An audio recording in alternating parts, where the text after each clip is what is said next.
setting down the old crew, bringing in the brand new, wild and free, with peace finally.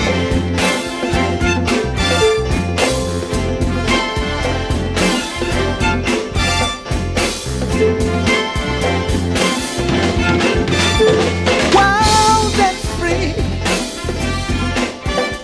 is the way I want my life. Nature's way for me, without pain and strife. Fighting what is wrong across the world as well as home. But respect for everybody's right could be really out of sight.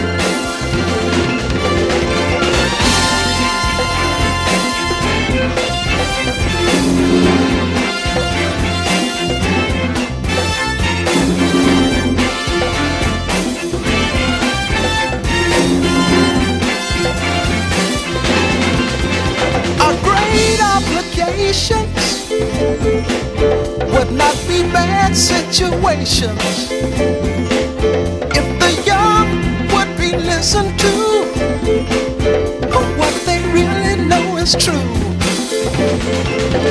Respect for the steeple,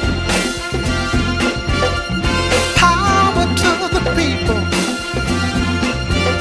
The old people worry about me, 'cause I'm so wild and free.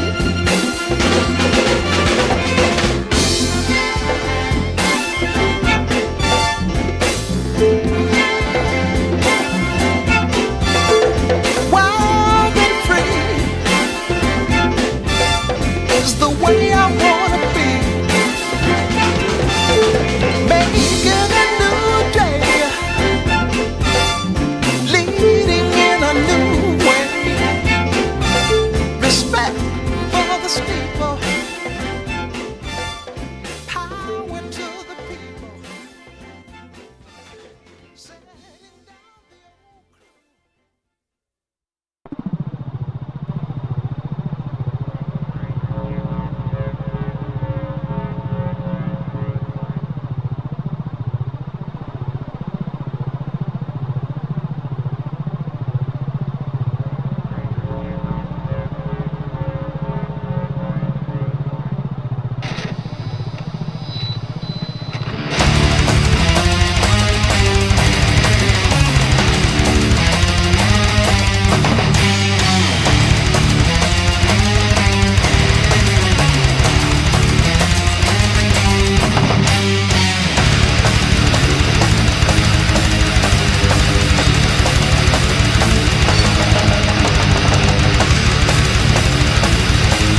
triple six, smoke down, down, low. Really high, man, I'm about to shout. Triple six,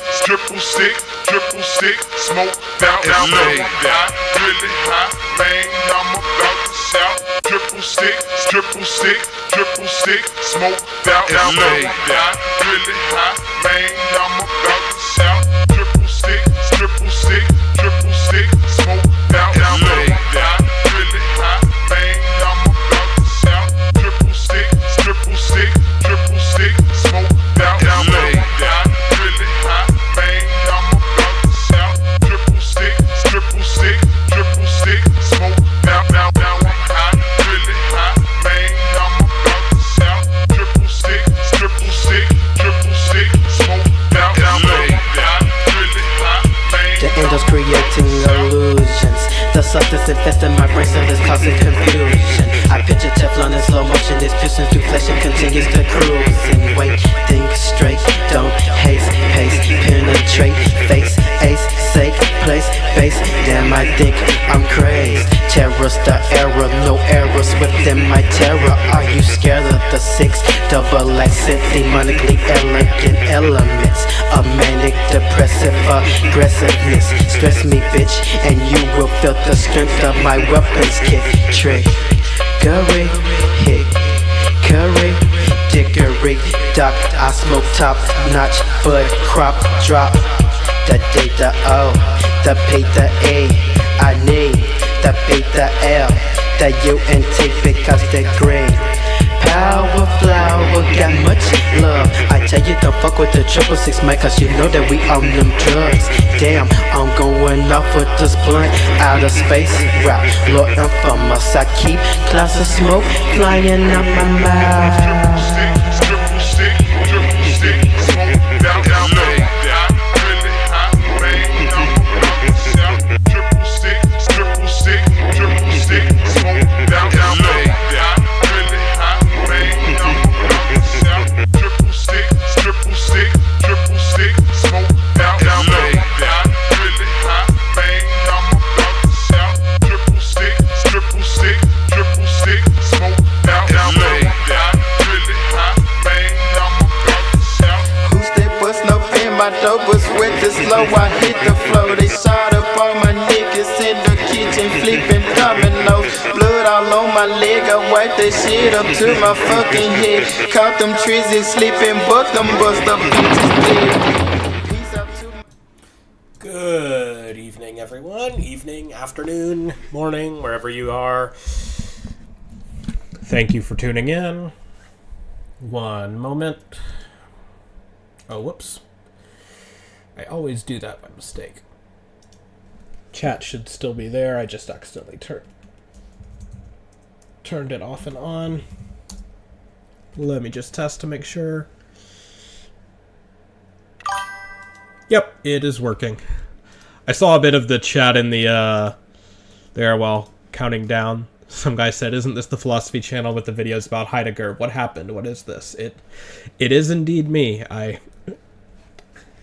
I'm sad to break the news, but I do have other interests besides philosophy, and sometimes stream myself playing games fairly recently. In fact, doesn't mean I'm not working on philosophy stuff. Just you know, I like to play games, and I thought, well, if that's what I'm doing instead of studying any given time, I might as well share it with others. Okay, but first things first, prayers. Rei. かけまくも賢きいざなぎの狼、つくしのひむかの立花のおどのあわぎ原に、みそぎ払え手前しときに、なりませる払えどの狼たち、もろもろのまがごと積みけがれ、あらむわば払えたまいきよめたまえと申すことをきこしめせと、かしこみも申す。れい。高間の原にかむずまります。すめらがむつかむろぎかむろみのみこともちて、やろずの神たちをかむをつどえにつどえたまいかむはかりにはかりたまいて、あがすめみまのみことは、豊足原の水尾の国を靖国と平けく城を示せとことよさし祭りき、格よさし祭りし、くぬちに荒ぶる神たちよば、かむとわしにとわし、たまいに払いたまいて、ことと石はねきねたち草のかき場をもことやめて、雨の岩倉放ち、雨の八重雲をいつのちわきにちわきて、天下しよさし祭りき、格よさし祭りし、よもの国中と、大山と日高の国を靖国と定め祭りて、下つい羽に宮柱ふとしきたて、高間の原にちきたかしりて、すめみまのみことの水のみあらかつかえ、祭りて、天のます見影日の見影とかこりまして、靖国と平けく城を示さむ、くぬちになりでむ、雨のます人らが過ちをかしけむ。くさぐさの罪ごとは雨包み国包み、ここだけの罪でむ。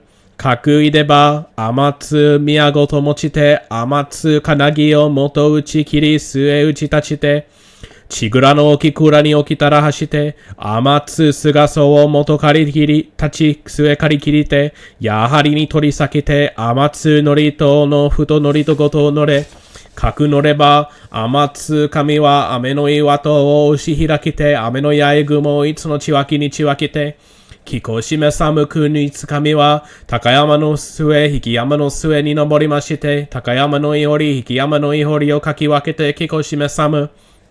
各気候を示してば、罪という罪は荒地と、しなどの風の雨の八重雲を吹き放つことのごとく、明日の右り、夕べの右りを朝風、夕風の吹き払うことのごとく、大海原におるお船をへとき放ちて、大海原に押し放つことのごとく、落ち方の刺激が元を焼き釜の戸釜持ちて、打ち払うことのごとく、残る罪は荒地と、払えたまい、清めたまうことを高山の末、引山の末より咲くなだりに落ちたぎつ、早川のせにます。せおりつ姫という神、おうなばらに持ちでなむ、かく持ちでなば、あらしおのしおのやおじのやしおじのやおいにます。早きつ姫という神、持ちかかのみてむ、かくかかのみてば、いぶきどにます。いぶきど主という神、根の国そこの国にいぶき放ちてむ。かくいぶき放ちてば、根の国そこの国にます。はやさすらい梅という神、持ちさすらい失いてむ。かくさすらい失いてば、罪という罪はらじと。払えたまい、清め山をこと、天津神、国津神、やろずの神たちともにきこしめせと申す。諏訪湖のお見渡りが現れますように。礼。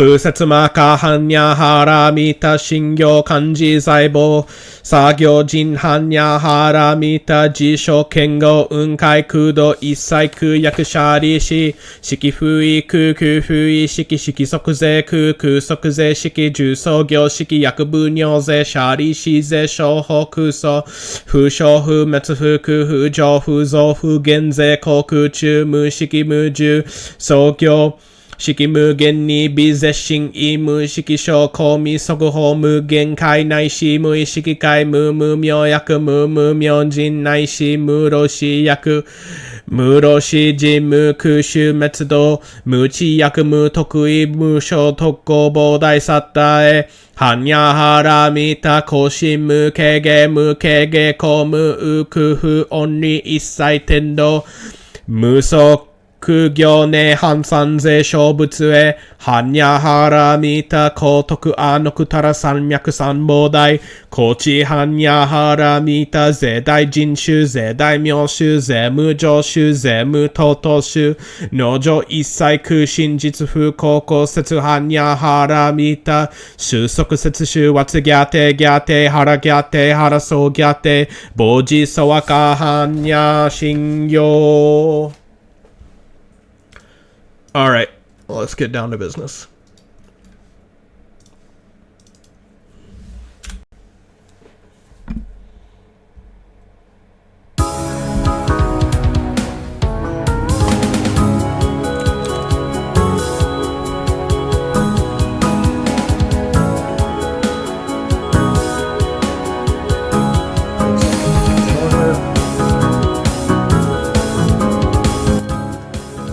turn down game audio a little. Whenever I review my streams, I always think the audio could always go down a little more than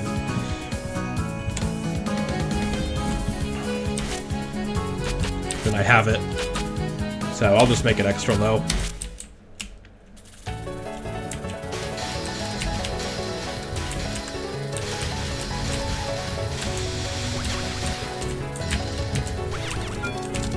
Hope everyone's doing well. I've been doing pretty good.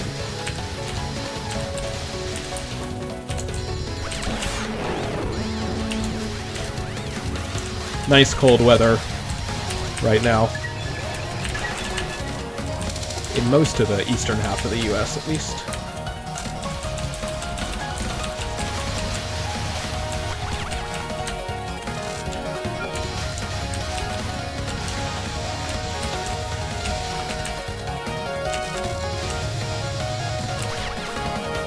Oh, fuck.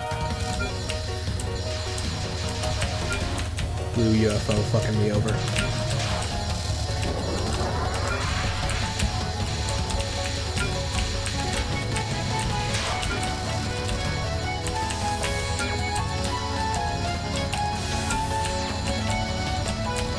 I have been noticing that,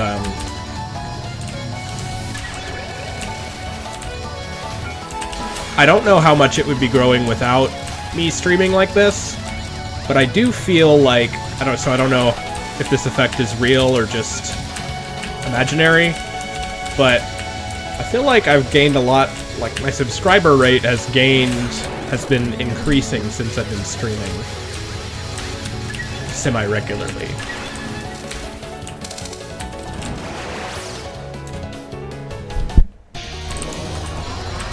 And I'm coming up on 9,000 before long, probably.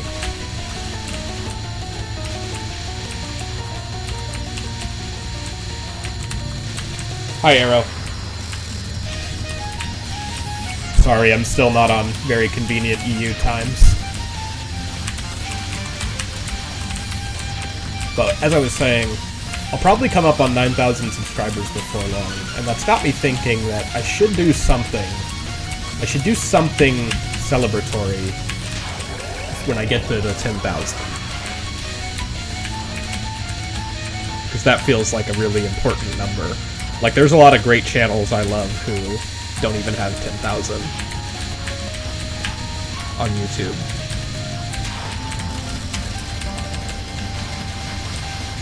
And don't hold me to this, because I don't know if I will. But I've toyed with the idea of doing a face reveal at 10,000.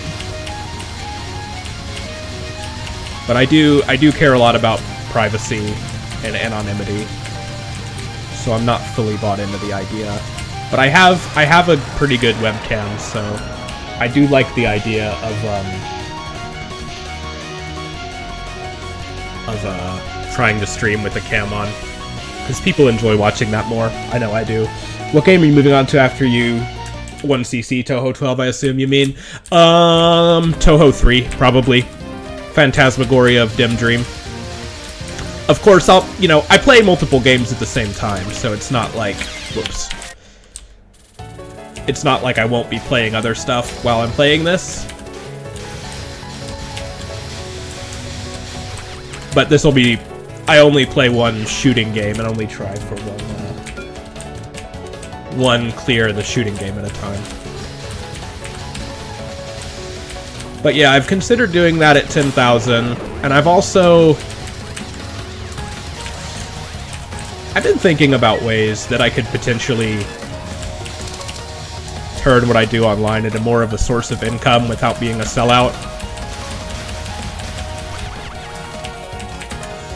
I've always felt like running ads on the videos would be... One, it would be kind of against my principles. And two, I don't feel like it's the best, most stable way, because I encourage everyone to just get an ad blocker anyway. So, I don't think I want to ever do that. And I cannot imagine ever taking sponsorships. If I'm, like, gonna be homeless, and that's the only thing I can do to stay off the street, maybe, but I cannot imagine myself being like, today we're talking about Heidegger, and before that I want to talk to you about Raid Shadow Legends. No way, not in a million years. But I'm kind of between work right now, and I do consider, I don't know, I once had a professor in college tell me that, you know, he said something very complimentary to me, which I still take as a big compliment to this day, which is, he said that, I mean, maybe you can take it as a compliment, but he just said that you have a really unique set of interests and skills, and so I see you making some new kind of career that I can't really, that, you know, we aren't sure what it would look like, but you'll do something like that. And maybe that's a compliment, maybe kind of a nice way of saying you're a weirdo, but I've toyed with that idea of doing something online. Because, you know, I'm a big academic guy, I'm a big egghead into intellectual things, so I've always considered being a lecturer at a university. That's not what I'm doing for jobs right now. I'm doing just kind of something to pay the bills, which I don't want to get into details of, but it's not really related to my passions or interests. Kind of periphery, but not that related. But at the same time, I'm kind of a weird fucking gooner. And I know a lot of schools are image conscious about stuff like that. So I don't know. I've thought about what it would be like to turn this into some kind of revenue stream. Sunset Boulevard yesterday and Au revoir les enfants today. So I've never seen Au revoir les enfants. I haven't seen a lot of stuff by Louis Malle. He's one of my bigger blind spots, actually. But I have seen Zazie dans le métro, or Zazie in the Metro, and I like that one quite a bit. And Sunset Boulevard is pretty good. I've never been the biggest fan of Billy Wilder. I know he's like a classic American cinema guy, but I don't know, I've always preferred Samuel Fuller or Nicholas Ray or John Ford even. Howard Hawks, if we're talking screwball comedy. Never been a big Wilder fan. My favorite movie by him is Ace in the Hole. Ace in the Hole is a pretty good movie.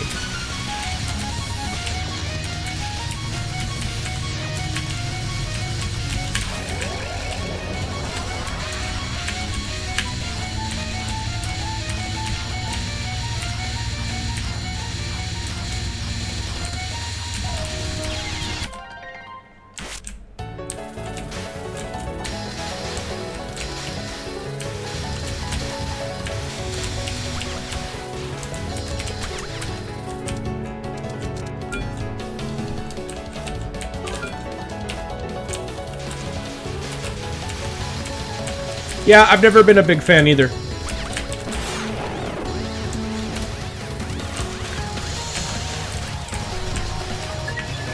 Not a big fan of Some Like It Hot either. And I don't know if I've seen many other movies by Billy Wilder.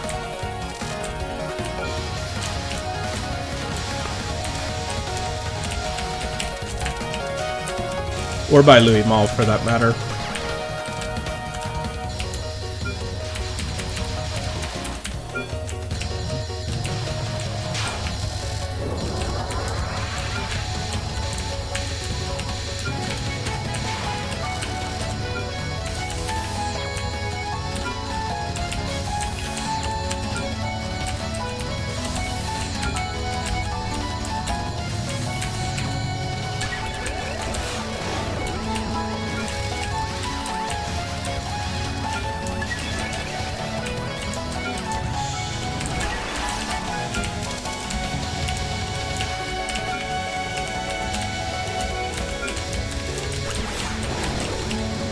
My UFO route is not looking great.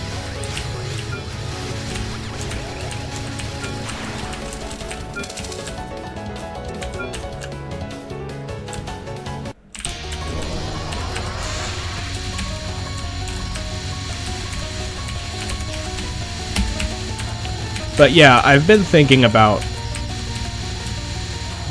what I want to continue to do online. I'll continue doing, you know, I'll always be having this channel or some kind of presence on my website or whatever as a hobby, if nothing else. And a very consistent one at that. And definitely be talking and lecturing about philosophy and history and all that. But it's also where a lot of my skills are, so I think about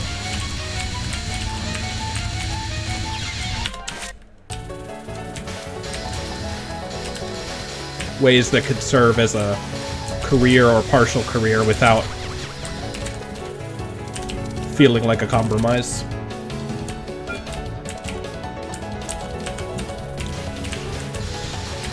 I've looked at some other way, because there's a lot of ways people monetize this content that I don't like running ads. I don't like doing member exclusive stuff either, like videos.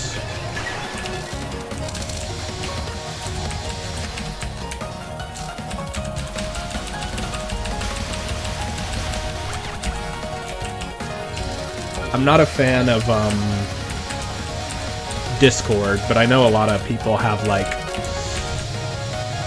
Patreons, and then people have access to private Discords, and maybe if there was something like an IRC chat I could do in place of that. I don't know, I've thought about it.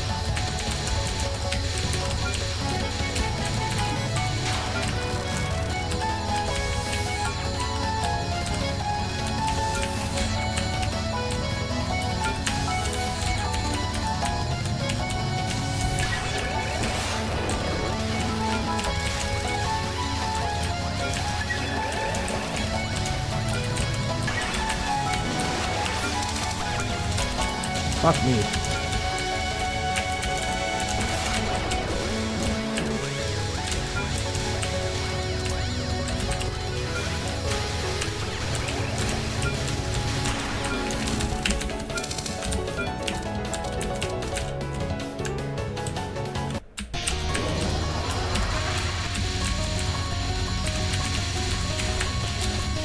So, just some ruminations about what to do with this channel going forward if it becomes more popular and I get more and more subscribers, which, you know, seems to be the way things are going at the moment.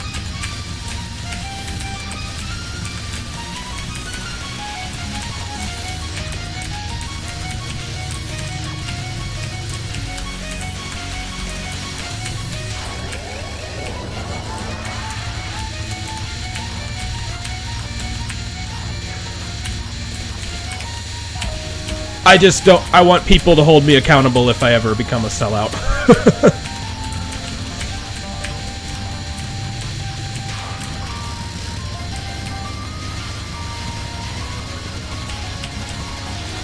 To find ways to do it that are still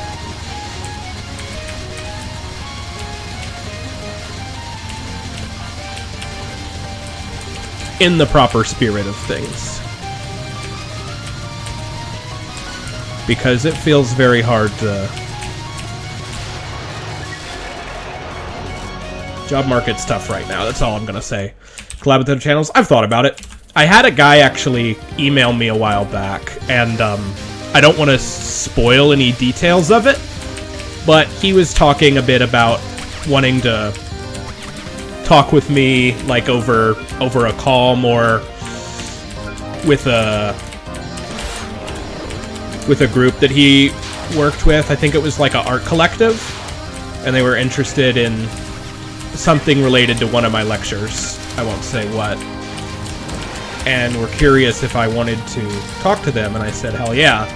But I don't know if that's gonna, I don't know if we'll publish anything on the basis of that, but if people ever wanted to do that, I think that would be cool.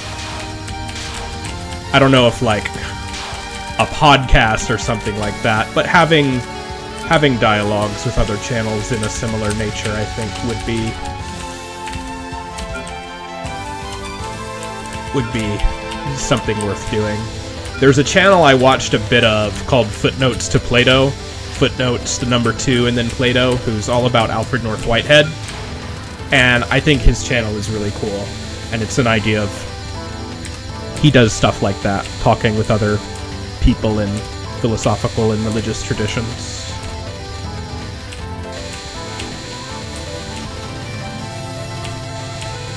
I started listening to some of his lectures because there was a time where I wanted to really delve into Whitehead, but I kind of got a little overwhelmed and I felt like, okay, this is too much too fast. Definitely would like to make a lecture on Whitehead and process and reality someday, but I don't want to bullshit my way through it if I feel like I'm not ready.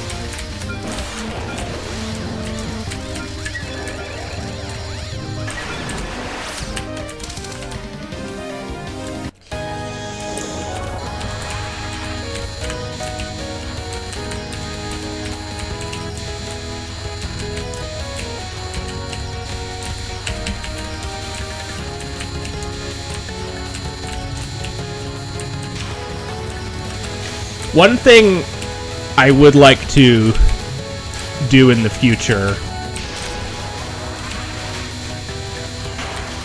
is it's a dream of mine to eventually do everything on my own site. Like host all my videos on my own site. Stream to my own site with a chat on my own site.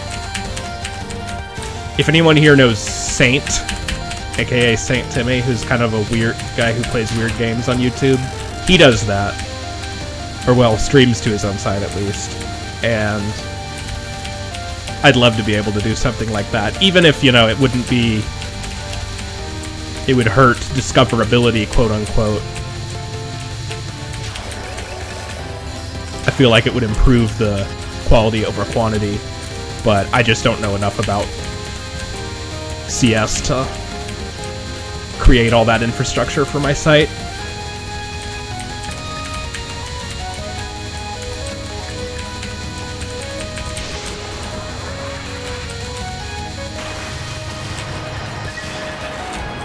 Yet. Maybe sometime in the future. Kinda, yeah. But like, literally on my own pantsuprofit.xyz domain. Although, I don't know, if Kick has like the software to help you do something like that, that'd be cool. I haven't looked into it.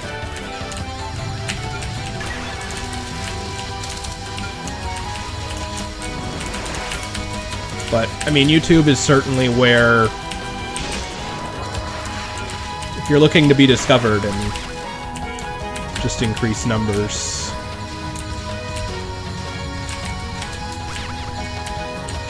YouTube is certainly how you can do that, even though, you know, I kind of hate the platform. I think everyone kind of does. They're just trapped in it.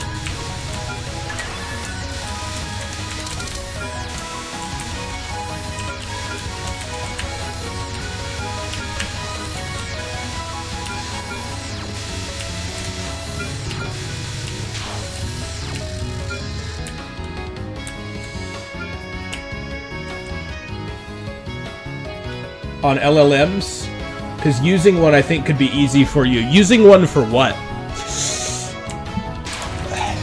LLMs is a very, I mean, and AI in general, I guess, because that's kind of, you know, most AIs are LLMs. It's a complicated question. It's hard to, I feel like it's such a big thing. It's like probably the biggest breakthrough in technology since the creation of the internet, possibly even more so, depending on how advanced you think they can really become. And I feel like if you say, what do you think about the internet? Is the internet good or bad? Like, man, how do you even answer that? There's so much there. It's, you know, a category like good and bad just feels too simple for it. But I would say a lot of AI developments are frightening to me.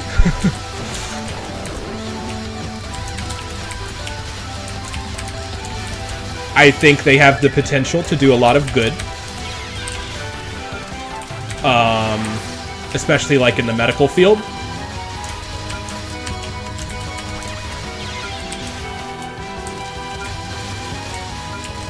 And of course, if we can ever achieve the dream of automating all jobs to LLMs.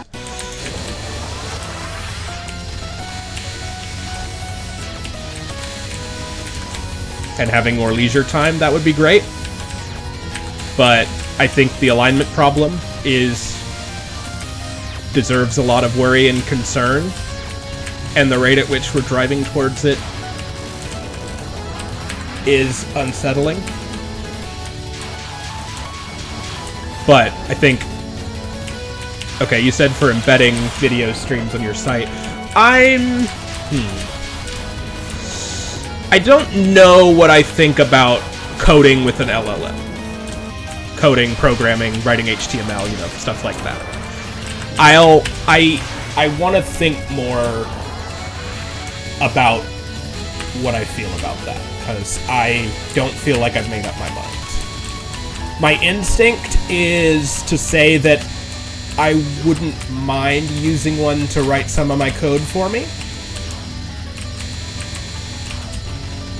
But I also feel like there's kind of a charm in like, part of me feels like I don't want to use an LLM for something I don't know how to do myself, just because that feels like ceding some of the control I have over, even if that's like, you know, maybe that's kind of an old-fashioned Luddite way of thinking. We already cede over so much power to stuff we do with technology anyway. But at least that's kind of a reactive little bit of unease I have. Because I do have a lot of respect for the art of programming. The same way I don't, and I certainly don't want to use AI to like have fan art or drawings or art on my site. And there might have been a time where I was like, yeah, but that's art, and the code is just like, you know, serviceable, whatever. But nowadays, after having a little more background in writing HTML and stuff, I see a lot more of the art of writing good code. So part of me at least feels like I don't want to use it for that, or at least I don't want to use it unless it's, like, if I could write the code myself, at least show that I know how first before I have the AI do it, although at that point it seems kind of pointless. Like, if you can write it yourself, why not just write it yourself? I mean, saving time, sure, but you know, I feel a much greater personal connection to my site given that I write it myself, even if it's a little clunky in some of the coding department. So there is that I'm losing out on, but I don't know. I just have to think about the cost-benefit analysis of it. I guess short answer is I'm undecided.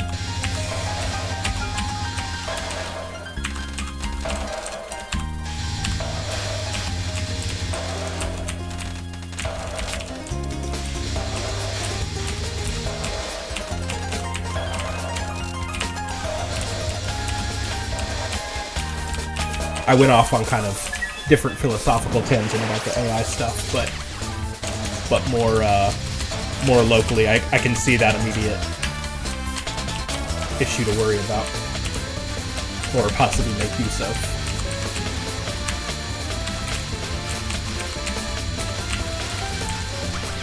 I wouldn't, and I mean, you know, some of it kind of goes into also, it's hard to have it completely 0 to 1 about this kind of stuff.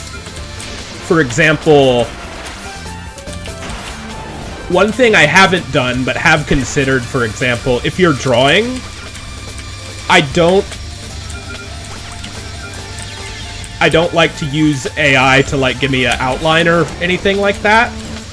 But I've considered the idea of using AI generated images as just sketching practice, like practicing proportions of bodies and all that, like the same way you would with mannequins. And part of me feels, you know, a little weird about it, but I feel like also at some level, what's the difference between that and using, you know, just using the mannequins and plaster heads and stuff. You'd have to practice sketching if you were in art school.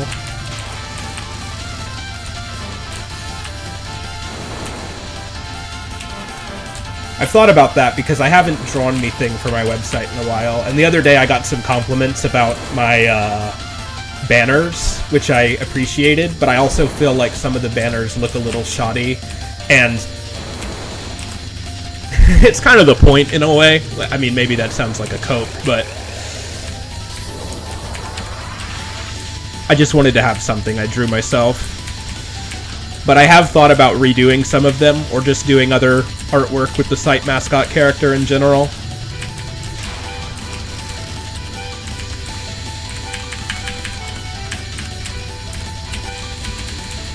So that's why I've been thinking about this again.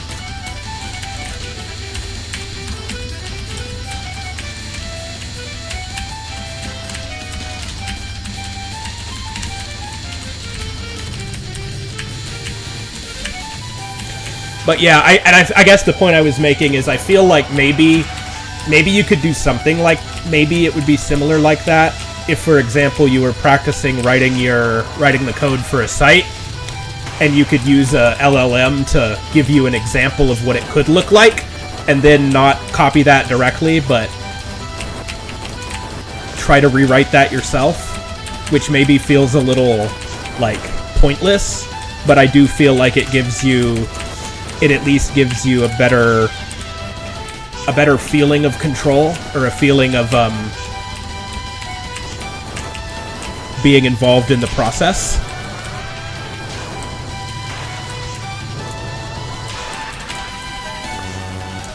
And maybe it's somewhat hypocritical to say that already, because on my site I already use I use a random image generating API that's just pilfered from some publicly available Google thing that I have no fucking clue how it works. I just plug the shit in.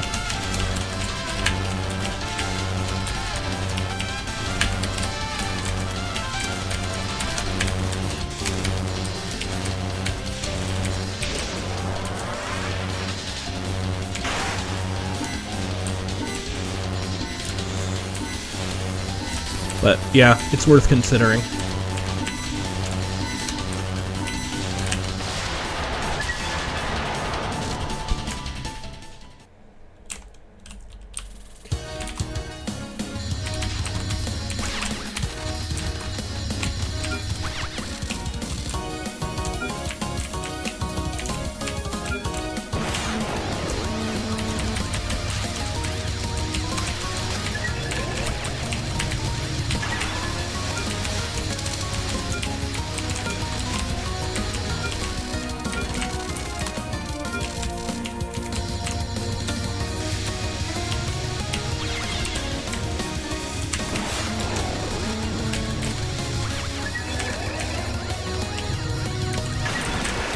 Gotta be honest, I didn't expect to get to stage 5 on that run.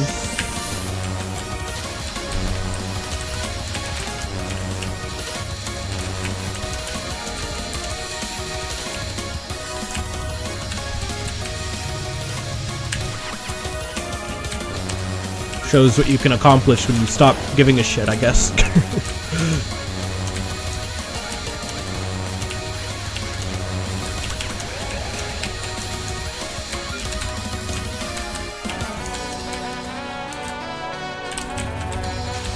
Remind me, Arrow, were you a CS student? I think you said something like that, or were you just a math student? If you don't mind, if that's not too personal to share.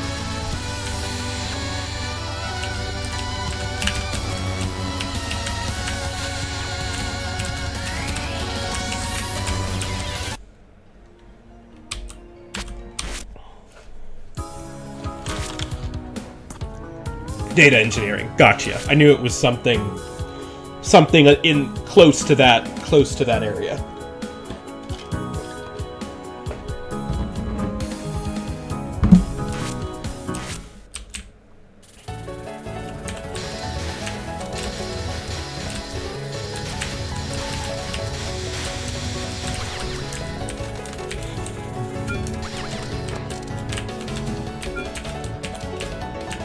Semester 3. I see. Of course. No, I was just curious.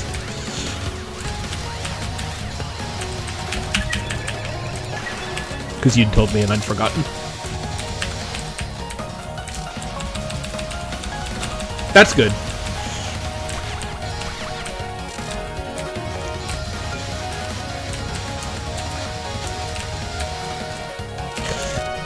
I honestly, it's kind of weird. I've always been really bad at math. Or at least I've never enjoyed math. So I was never very confident at it. I wasn't horrible at it in school, because I was a real nerd in school. I got good grades, and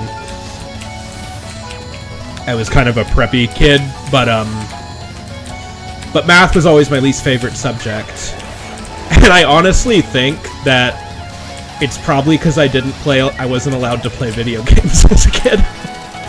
If I played more video games, I would have been much better at math, I think. Because even just, like, ever since I've played more games, I've just felt myself being much better at, you know, just things like estimating numbers and doing math in my head and so on. It's interesting.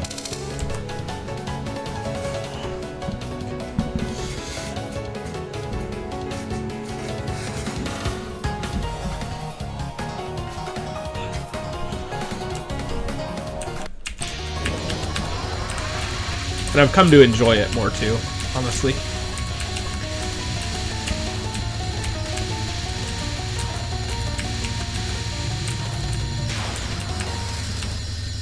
It's a habit of mine I try to do, which I think can be a good habit, is I always carry a little pocket journal with me, just to take notes on what I'm reading, or, you know, errands I need to do, or so on. And I try to, if I have to do like a quick multiplication, division problem, I'll try to just write it out by hand instead of using the calculator on my phone. And I think that's a good kind of practice to do. I still mess up a lot. I still always, you know, if I'm adding something, I'll accidentally multiply two numbers instead of adding them.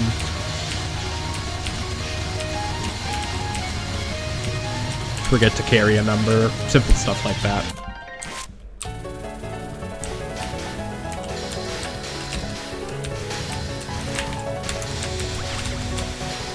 But yeah, I guess I have a lot more respect and interest in that field now, because I was always very what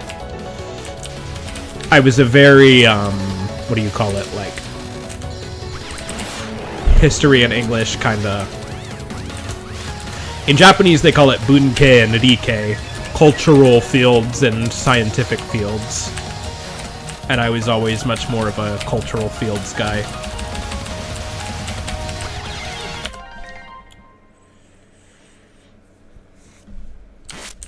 But I've gained much more of a appreciation for the others as an adult, especially, I guess, after studying philosophy.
I'm glad to hear that. Yeah, I do think, I think it's a way that, I think philosophy is a great field because it has the potential to bridge these gaps. or integrate both of these. And I guess some would say that that's kind of a problem in modern philosophy, with the continental side trying to situate philosophy more as a humanities field and the analytic side trying to situate it more as a scientific field.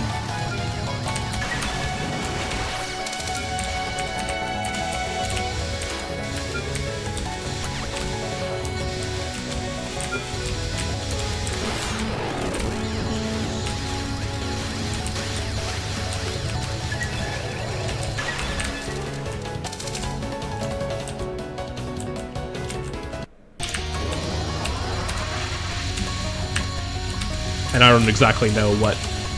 I see it kind of as both. Something on the edge of both.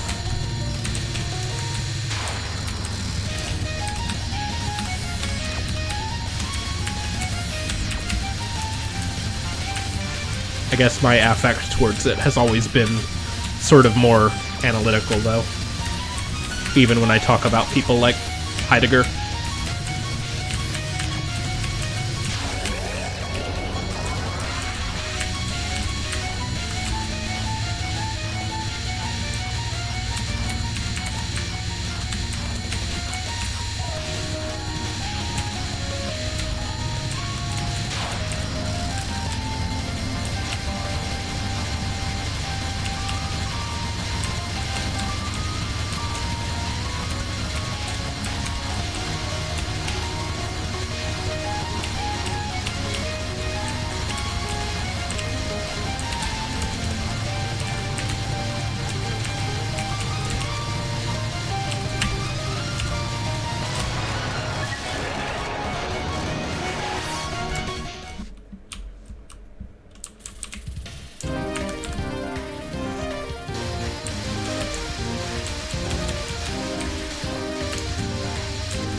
Alright, thanks for stopping in.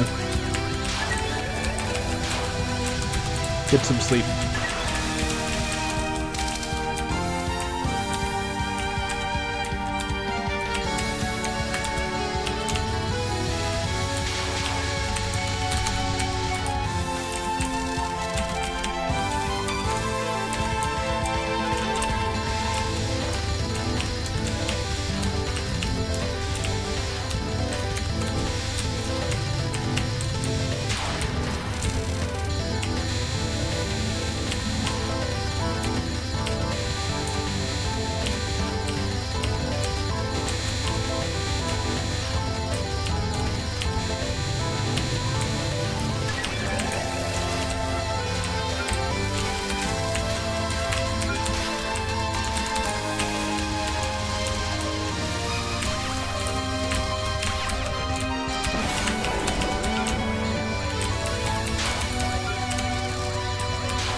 Anyway, yeah, I saw that message. Sorry, I skipped over it. Have you thought about making more bite-sized content? I would like to, for sure.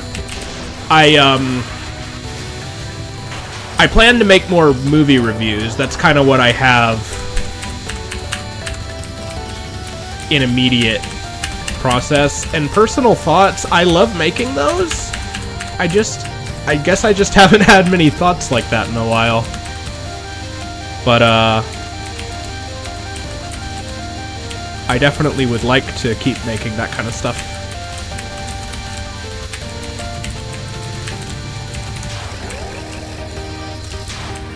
No, thank you for reminding me, actually. I was about to see it and then totally ignore it.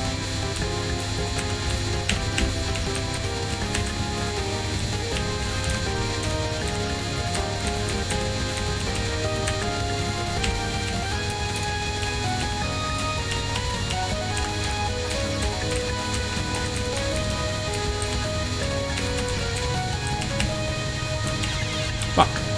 Fuck you.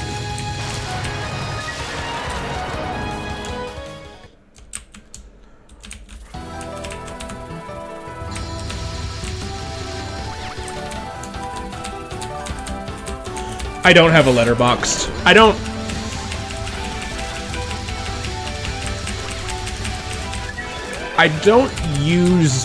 I try not to use many sites like that these days, not because I'm necessarily opposed to them. I just would much rather log all that data on my own site.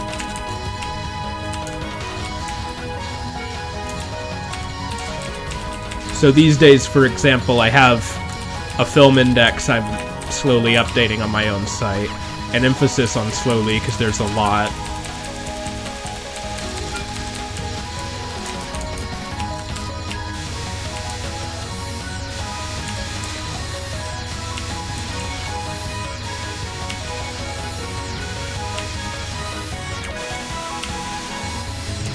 The most canonical, like, ratings of everything for me is probably on my Rate Your Music account. But, I don't really use them as social spaces.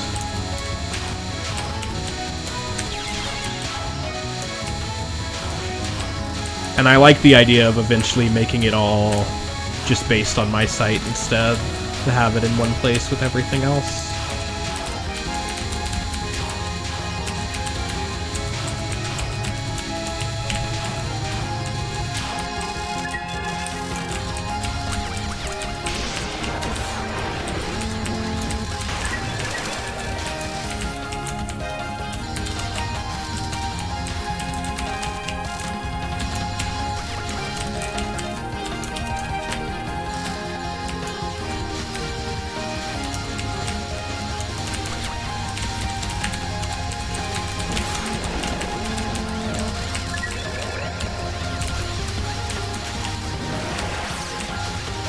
You know, one website that used to be somewhat popular for cinephiles, but, like, totally got eclipsed by Letterboxd is Critiker. I just remembered that site. I used to have a Critiker account. But Critiker is strange for a number of reasons. For one thing, you rate it out of 100. And it's like, you had to rate a full sweep of, like, from the shitty to the godly, or it wouldn't balance your stuff right. I mean, which was an interesting idea, if nothing else.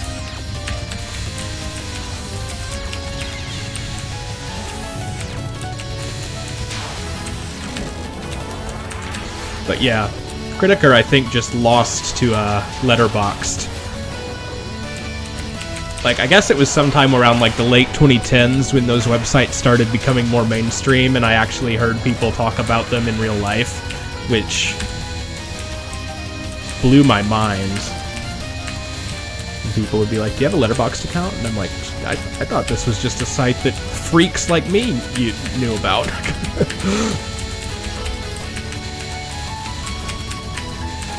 But yeah, Letterboxd just seemed to be the one that... There were a lot of websites that kind of did the same thing, and Letterboxd was the one that won the popularity contest for whatever reason. I used it for a while when it was first becoming popular, but since I was already rating everything on Rate Your Music, I kind of wasn't totally in love with it.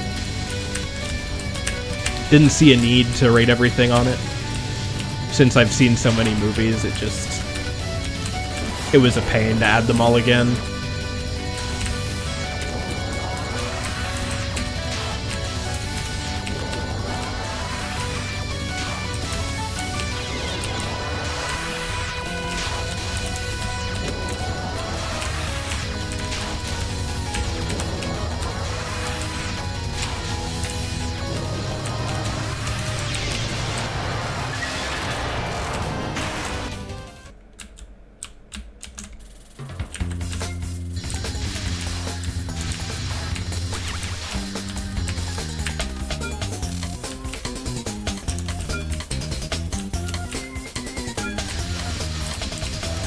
But yeah, I have a lot of nostalgic attachment to Critiker because it was where I followed a lot of people for a while who were on an old movie forum I was a part of, which played a pretty big role in my developing my life and taste, to be honest.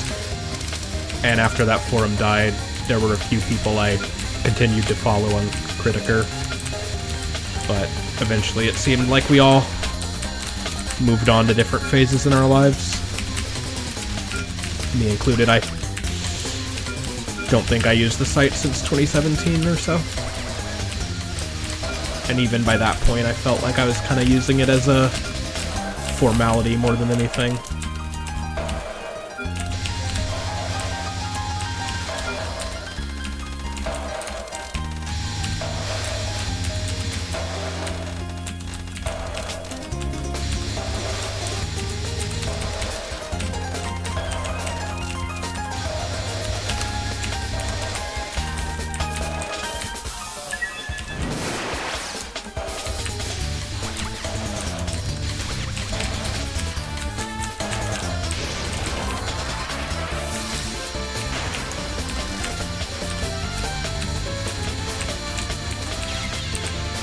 A few of them moved on to Letterboxd, I think, before fully checking out of the movie rating field. But I just didn't have the energy to make the jump with them. I was moving on to games and anime and other interests which were more fresh and rewarding to me at the time.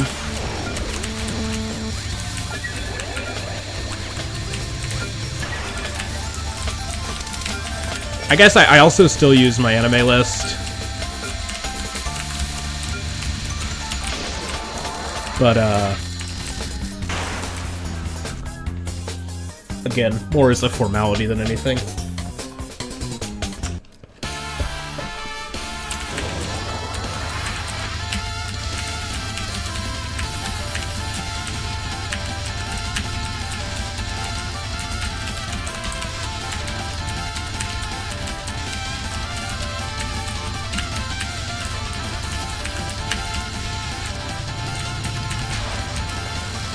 Also, Tashiense, don't you live in Russia?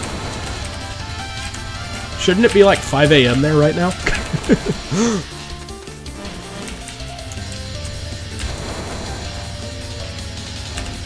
Well, I guess Russia's a big country.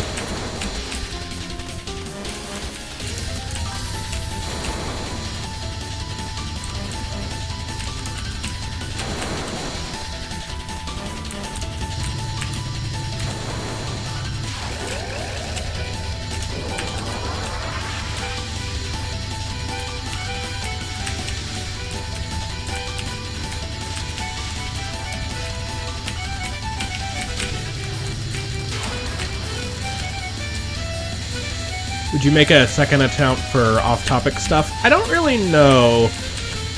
I guess my thought has always been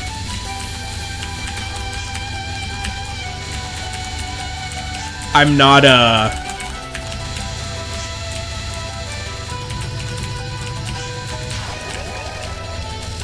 enough of like a big e-celeb to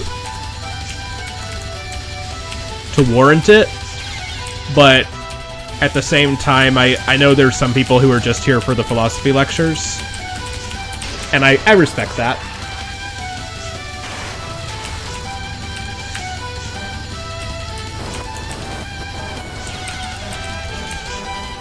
So, I don't know, my instinct is just won't that divide the viewership I have even more already, but I don't know if maybe that's part of, maybe it's a strategy that actually increases it. I have no clue.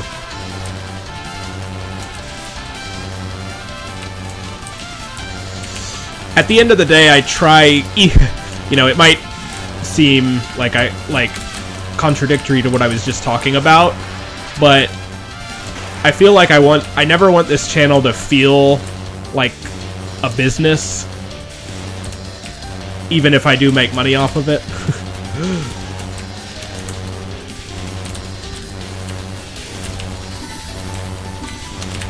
I always want it to feel kind of like a way of self-expression.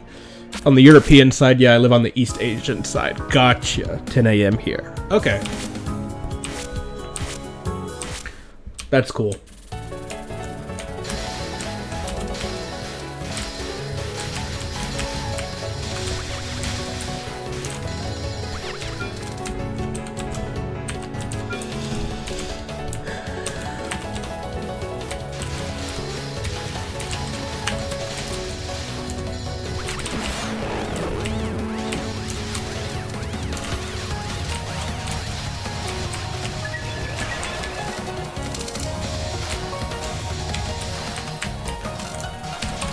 And I mean, you know, getting a larger audience is nice, but I do also fear that sometimes having a larger audience makes it...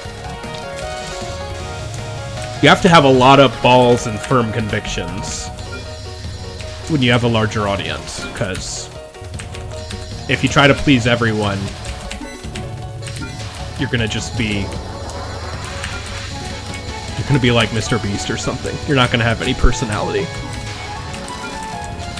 And I want to have the freedom to make some, you know, have takes that are potentially controversial.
But yeah, if I don't if I don't do a face reveal, maybe sometime I'll do like a room tour.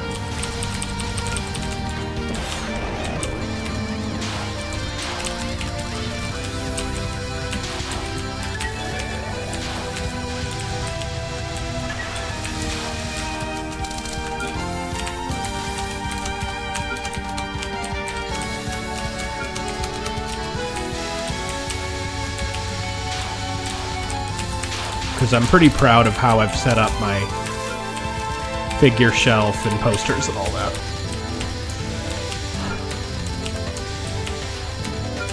We'll see if I have to get the post-it notes out if there's anything that is too hot for YouTube.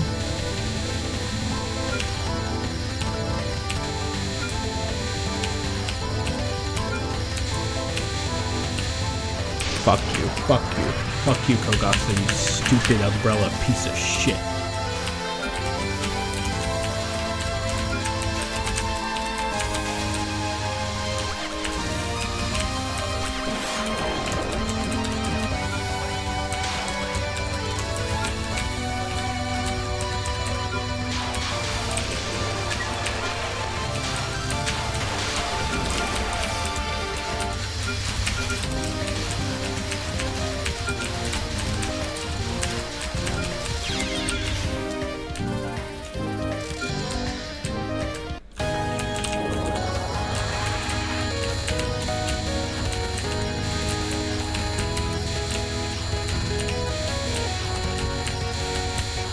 I've gone back to keeping a monthly log of the stuff I watch and play and all that.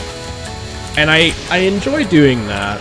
Last couple years I hadn't done that. Like, I logged stuff I've seen, but not the actual dates I was seeing it. And that was nice in its own way, because it was kind of freeing. Like, before that, I'd often be a slave to my calendar, like, oh, I haven't watched any movies this month, better watch more, or I'm slacking on the number of anime I've watched this month, better watch more, and I was just kind of free-floating, and that was fun in its own way. But then at the end of the year, I felt like I wasn't really able to reflect and appreciate what I'd experienced and watched and enjoyed at the end of the year, because I couldn't remember, like, was that this year or the year before? I don't know. So I'm doing that again, and I think I'm disconnected enough from the outcome that I'm not feeling, pressured by it, which is a good thing.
Did you know that in Japanese, the word for none is sometimes used derogatorily to mean, like, bitch? Like, a derogatory term for a female? Accurate based on Ichirin. Stupid Ama.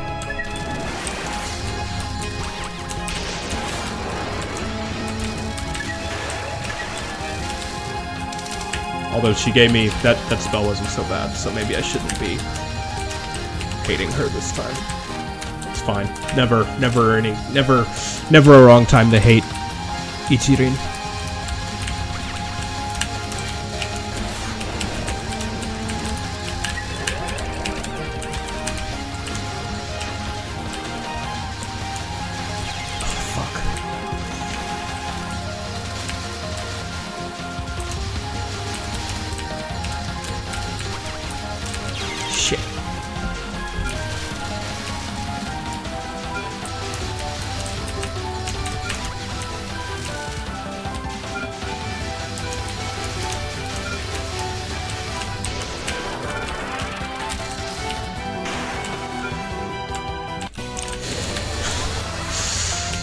I don't know. She's one of my least favorite characters of the classic series. She's 1,000 times better than any fucking character Zune has come up with since 15. I mean, I'll be honest. I'll be fair. Fuck. There we go. That's what I get for the Ichirin hate, but I don't care. I'd rather be stuck in Samsara and hate this bitch. I gotta get my worldly desires out first. And then I gotta get my other worldly desires out by looking up Murasa and gooning to Dojinshi with her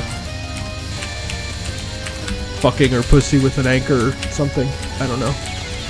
This is the commentary you get when I'm stuck on this fucking game. Speaking of which, I'll do a few more runs, then I should play some Warcraft 3. Because there's a new patch out, and I've been enjoying it. I don't even know the details of the patch, honestly. I'm not pro enough to know that much. I'm a Night Elf main, and I haven't noticed that much that's different. I think Immolation might have been buffed, because I see a lot of pros using it more now. But I never really used Immolation very much.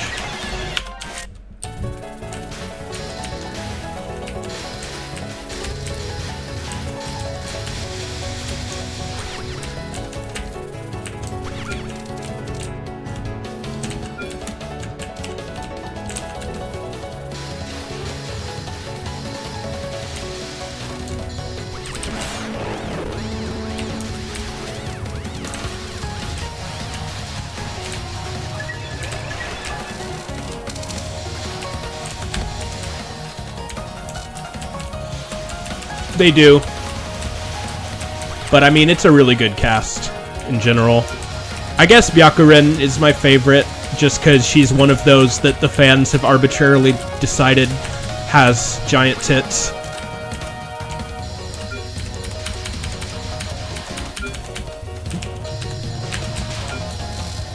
And I'm fucking Bakunyu brained. But Murasa is probably second favorite, although I do like Nue a lot as well. Guess they're tied. No, fuck, you know, Kogasa, well, I don't know. Kogasa used to be like in my top 10, but recently, I don't know, I just haven't been as much of a Kogasa fan recently. I still like her a lot. You know, she's still probably second best after Byakuren in this game. Then Murasa Nue kind of tied, then Nazrin, I guess. And then Sho and Ichirin. Who cares? Touhou Lost World, never played it. Not interested at all. There's so many good Touhou fan games. Why would I play some gacha shit? Although, I will say, this isn't Touhou Lost World related. One game I might play on stream, I don't know if I'll play it on stream tonight, but do want to, that I downloaded and started messing around with, is called Mega Mari, which is an old Touhou fan game, which is like Mega Man, or Rockman, because I'm cool and know the original Japanese name. But it's Touhou characters, play as Marissa. And that's, I played it a bit, it's really fun, it's fucking hard though, as you could expect.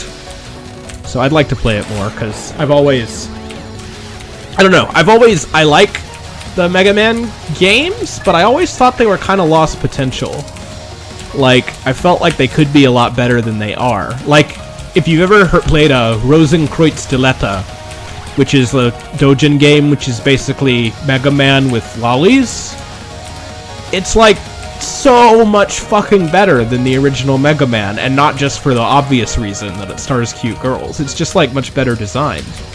Rosenkreuz Diletta, and the sequel, Rosenkreuz Diletta Freudenstachel, which is much better even, I think. So Mega Mari looks to also be very potentially better than the original, but I haven't gotten very far because it's fucking hard. But it should be hard. We'll see how I'm feeling after Warcraft. I'm gonna shit the bed with it though. I never even got up to any of the bosses so far. Also, the game gave me a pretty non-negligible amount of screen tearing. It's an old XP game, so, you know, it happens. It happens in Touhou too, but I think I'll get... It's probably just one of those things I gotta get used to. The longer I played it, the more I got used to it. But we'll see. Maybe I could experiment with running it in compatibility mode and see if that helps.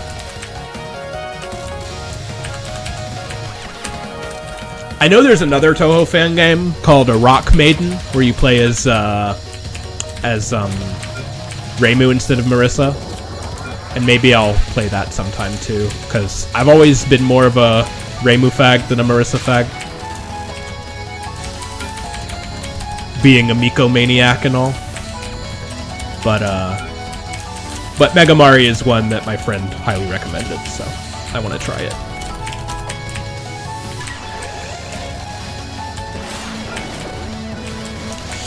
I feel like, you know, a lot of the times when it comes to the Japanese names, like, you know, I know Japanese, obviously. I like to play games in Japanese, but I do think there's a level where it just becomes kind of pretentious for you to always refer to it by the original name.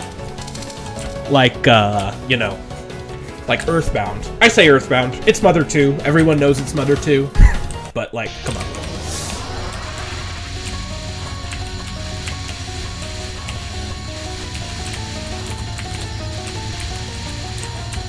However, there are some series where it's just like, ugh, I've just grown to hate the English name of them. Castlevania is a good example of that. I always like to call it Akumajo Dracula because it has devil in the original name, and it's like, oh, we can't have that in this good Christian country. So I hate that censorship. And Rockman is another one. And this one, to be fair, here's the thing, right? The reason I feel like it's important to call it Rockman is because, you know, they're all the stuff in it is music themed, like Roll and, you know, I forget all their names. I'm not a big Mega Man guy, but like, there's a rock motif, right? Like Axel, bass,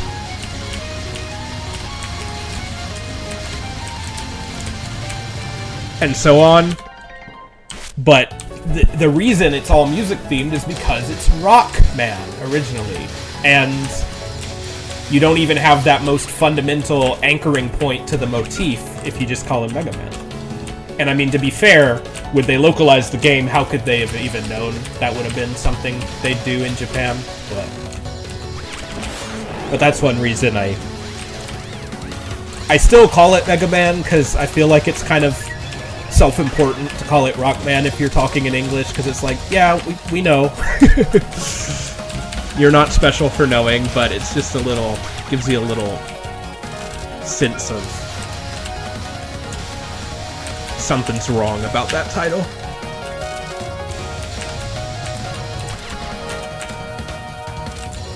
It's kind of like when talking about European cities, like, you know, if I'm talking to a guy and he says Paris instead of Paris every time in English, I'm gonna be like, shut up.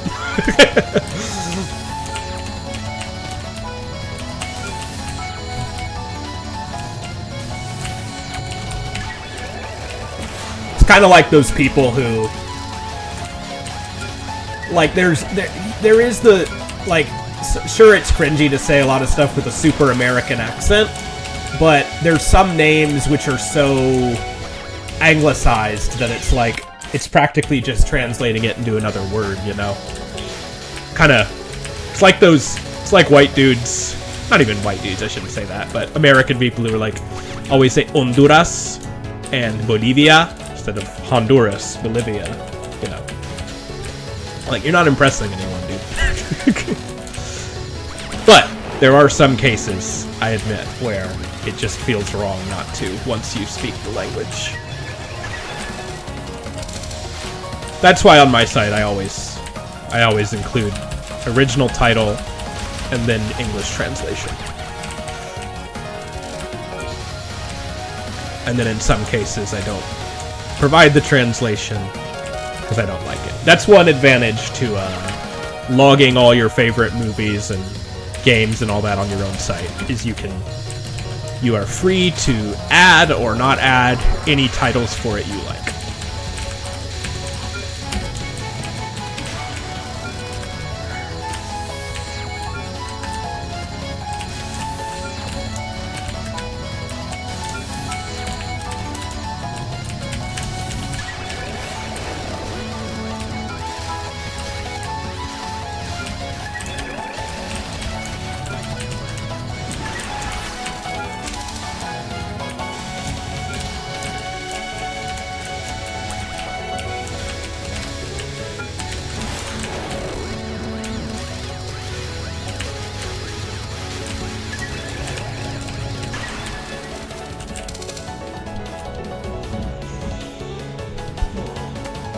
Okay. whatever happens on this attempt is going to happen, then I'm going to move on to some Warcraft.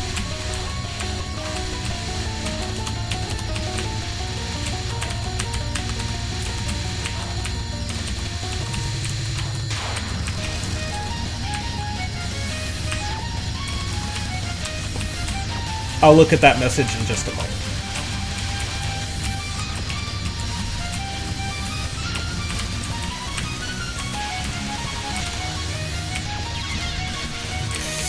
Okay, no resets. I don't care. I do care. I'm not happy about that, but my mind is on Warcraft right now anyway, so we'll just finish it out for good measure.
How do you rate things? Do you like to try to stick to the consensus? Well, this piece is a classic, so I gotta rate it a bit higher. Or do you rate by how much enjoyment you got from them? Because lately I've noticed people rate by how much money they spent and how much hours they got from the game.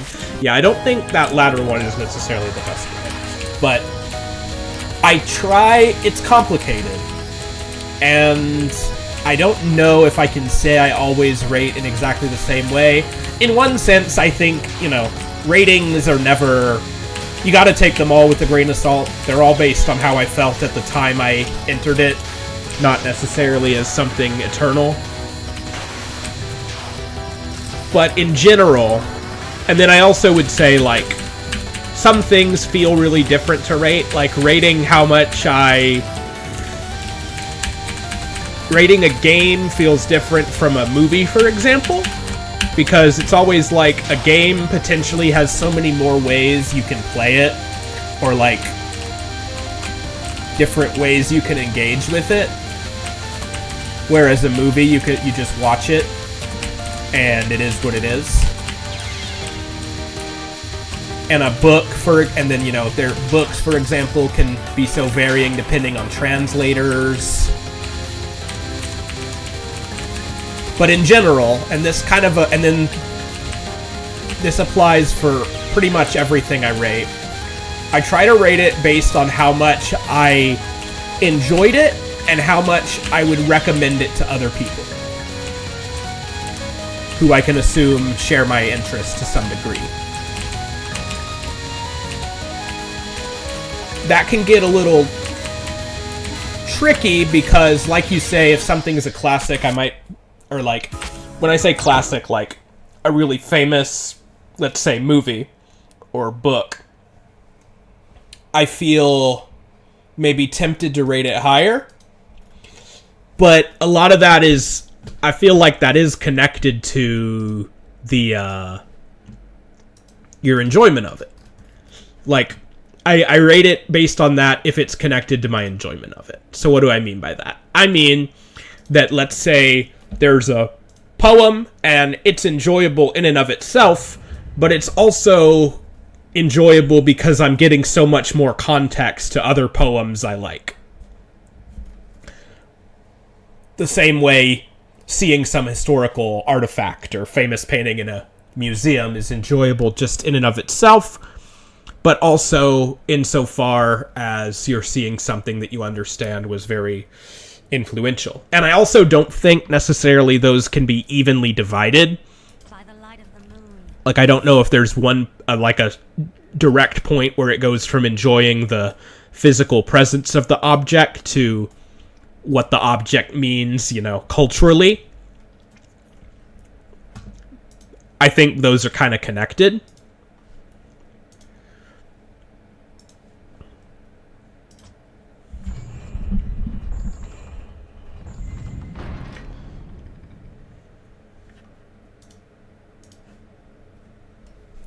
So that's generally my policy. And the way I always rate stuff is, you know, I've tried a lot of rating systems, but I like 1 to 5 stars best. And for me, 5 stars I say is essential. No doubt, everyone should check it out. 4 is highly recommended. I think I highly recommend it and think pretty much everyone should see it. 3 is recommended. Like, I think it's good. I just don't think it's as, like, top essential as the other 2. I give something 2 stars if I think it has redeeming features. So that means, like, maybe it's not, you know, it's, I might not say I love it or even say it's, like, great or good, but it has something to it that's like, yeah, you know, it's all right. And then 1 star is, like, not recommended at all. Don't check it out. So that's the closest thing to a system I have.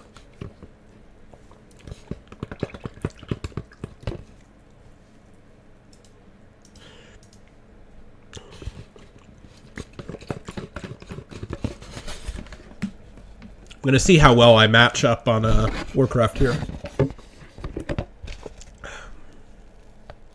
If the matchmaking just takes forever for some reason, as it does, I might skip straight to something else.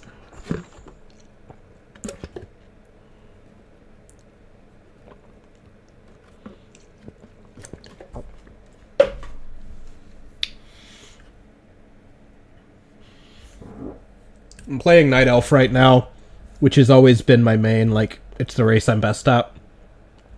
Even though I'm not too great. But, a lot of the times I've been playing random on the ladder. And it's instructive, but I can't lie, it's a little embarrassing, because I really suck at undead. And I'm not as good at human and orc. Undead is definitely my worst race. Human I'm also not great at. I'd say Orc is maybe my second best after Night Elf, but nowhere near as good as Night Elf.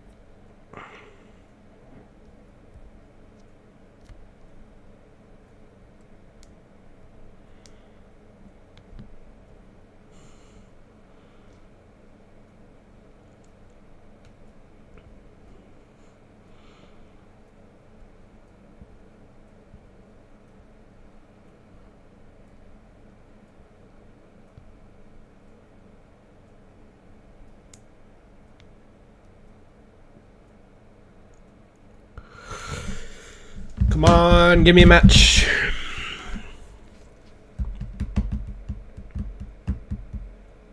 If I don't get a match in 10 minutes, I'm gonna say fuck it.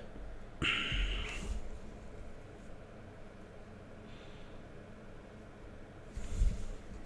was glad to see Echo Isles back in the map pool. This is a really fun map. I haven't played on this scrimmage very much, but it's alright.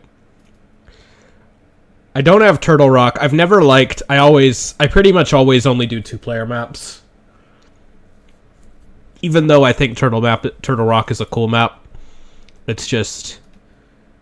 I'm not a fan of the large 4-player maps. I always never do Turtle Rock, never do Twisted Meadows. But a lot of that is probably lingering fear from when I was really new and not used to scouting very well.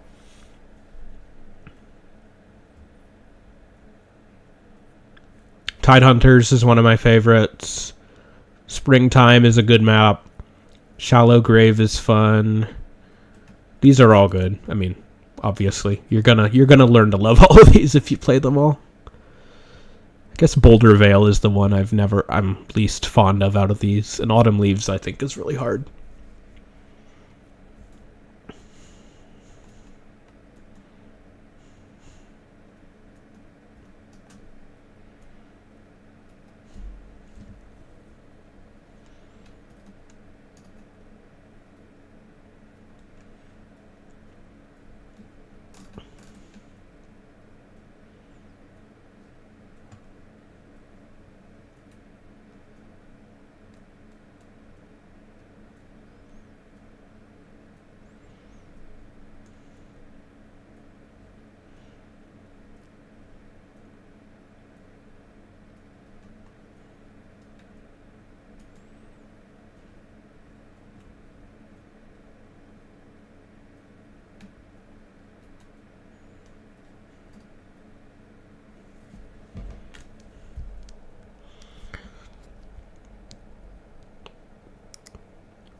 What's the deal? It's Saturday night. Come on.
Sometimes this doesn't work when my VPN is on, but my VPN isn't on.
Eight minutes? Come on now. What's going on?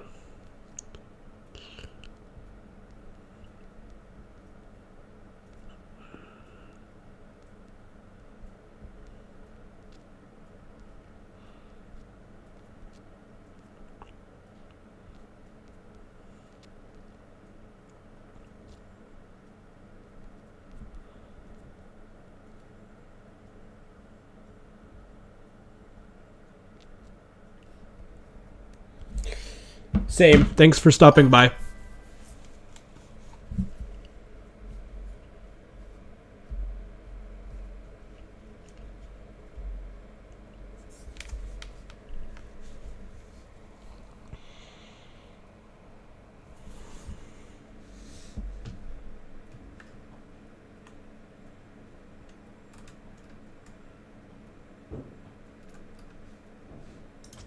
Okay, fuck it. We're gonna try random.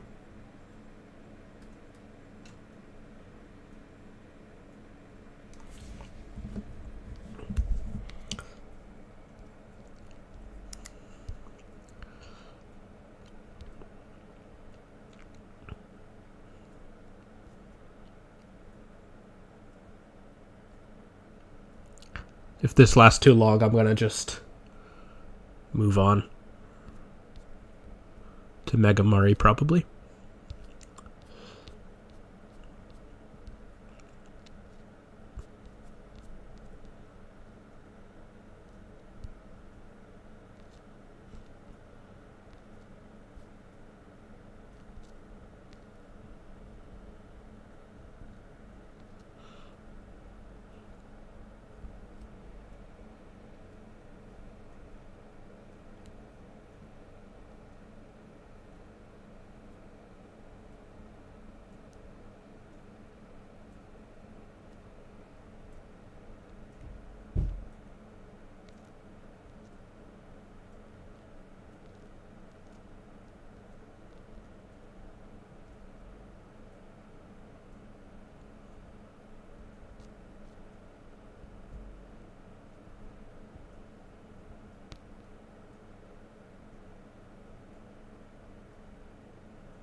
Guess I might as well put on some music while we're waiting. My mama said it be day like this, but my daddy never told me.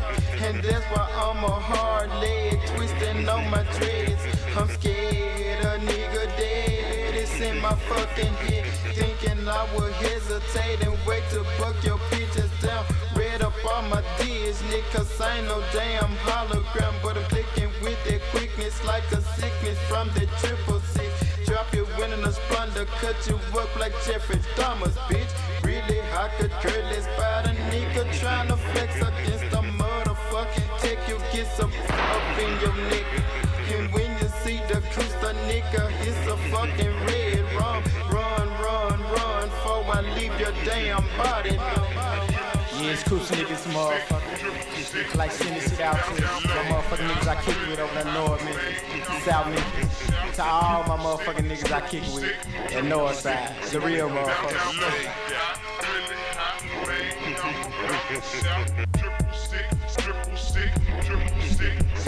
There we go. Fuck me.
sharing my politics. Yeah, I don't mind speaking a bit about it. I just, let me wait till this match is over.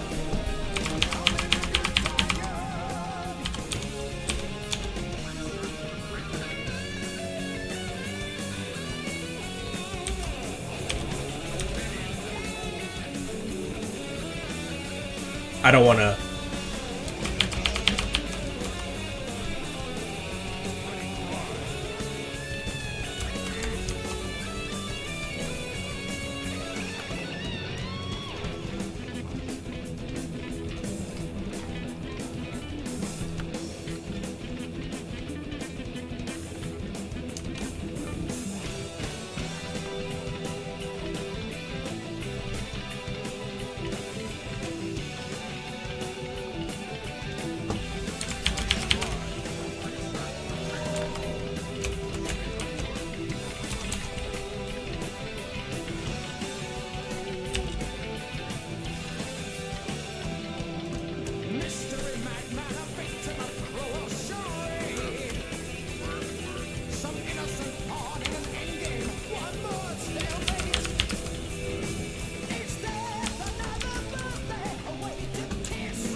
Overextended there.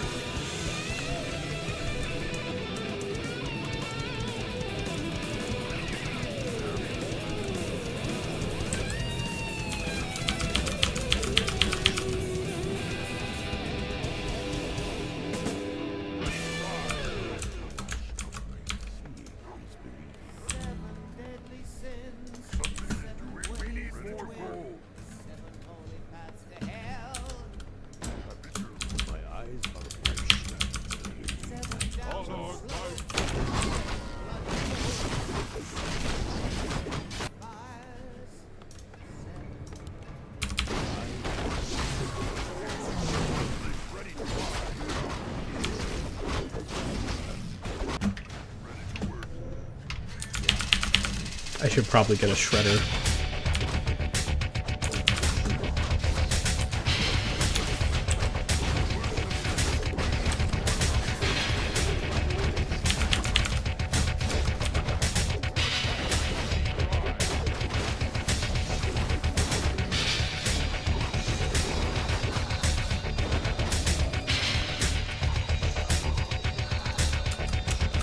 Yeah, I think we're almost ready for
think I'm overextended here. Shit.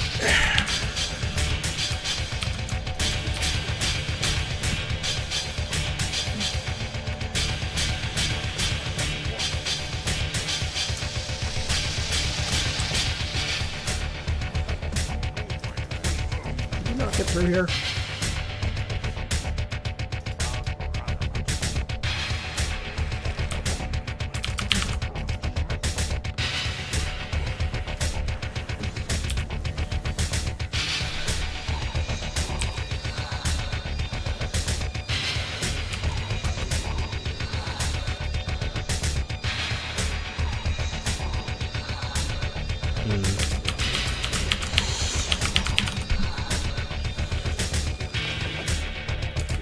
They're taking this gold mine yet.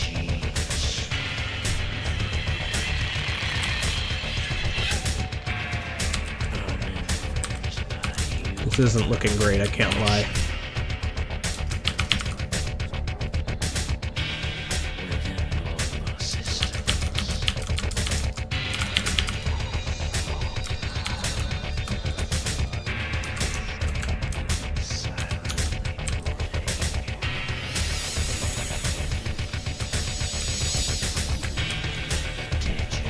I guess I should have probably dual made 2 of these cherries. I'm gonna try this now, but it's probably gonna be getting ready to tap out soon. Fuck, yeah.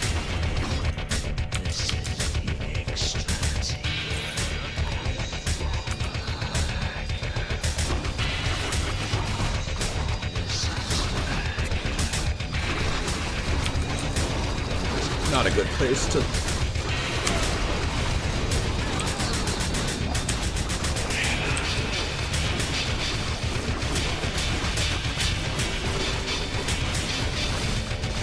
Yep. Alright. Oh well. Okay. Someone asked me, comfortable sharing your politics here? Well, politics about what, I guess, is the question.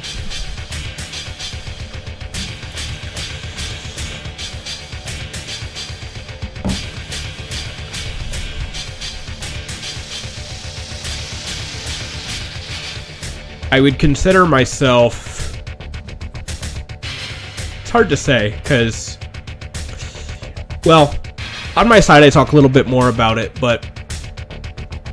The things I care most about are environmental conservation and freedom of expression. I guess on a political realm. So, a part of me has always felt kind of... what might be called libertarian, but never on a way that was that opposed like regulations for businesses, because I care a lot about environmental conservation, and I don't think privatized companies can be trusted to protect the environment. But I also believe very strongly, I live in the States and I really like the First Amendment. I am a big free speech person.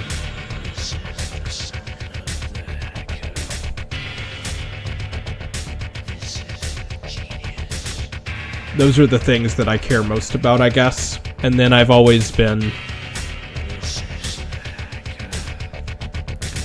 I don't know if I have a total coherent policy of foreign policy. I think whether I support intervention or not just comes down to what the conflict is.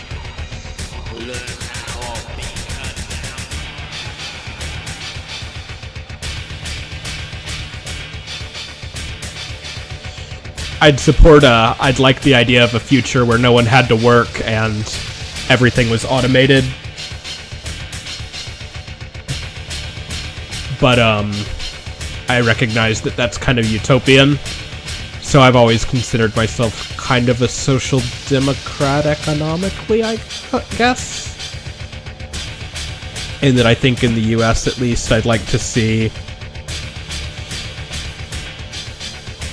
some more public fields like healthcare and maybe some transportation stuff. Hope this answers your question. If there's anything you want me to be more specific about, I can be. But a lot of stuff I just, if I don't have the highest, I don't know the most about economics.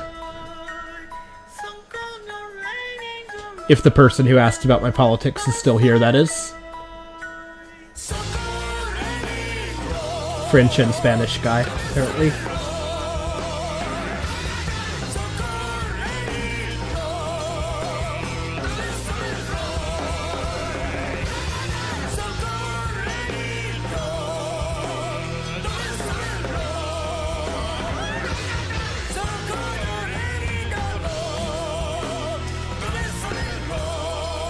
Market socialism? I don't know enough about it to say if it's if I support it or not. I've always thought that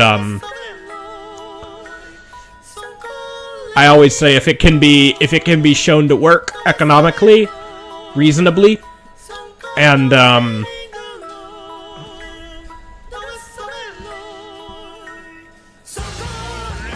be a way to spread wealth around more fairly, I like the idea of it. But I don't know what the best way to do that would be.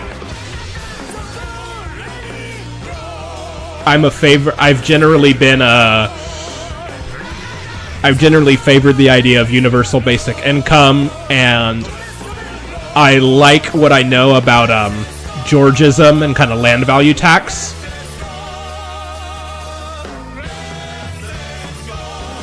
But neither of which are necessarily socialist, but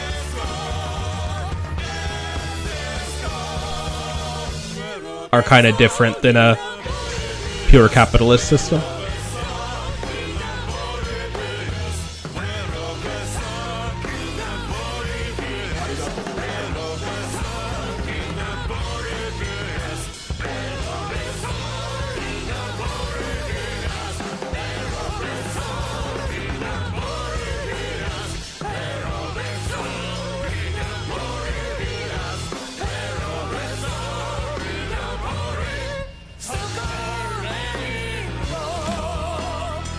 Thank you for the subscription.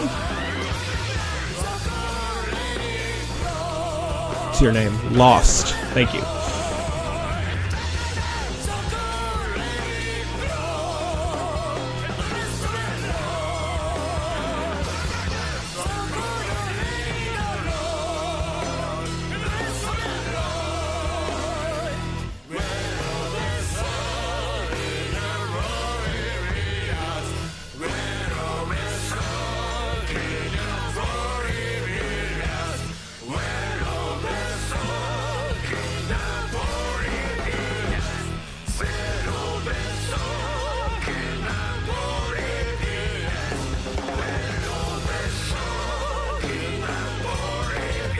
Oh, and I guess I should say, maybe one of my most extreme anti-capitalist positions is I'm very anti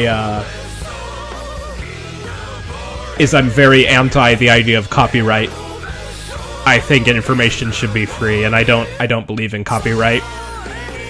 I think that anything we need with copyright could be accomplished with, let me back up. I feel like ideally we shouldn't even have trademarks or patents, but I feel like those are kind of a necessary evil. I just think copyright is fucking evil. But, what's your position on the state, not governments? Do you think we can do without it? State is a nebulous concept. When you say the state, not governments, I guess,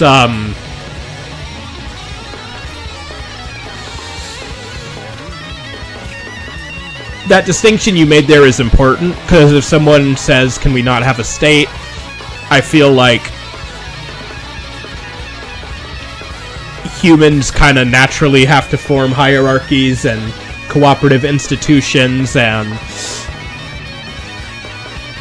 systems of enforcement, even when they're like living alone in the jungle, and those things kind of evolve into governments, basically.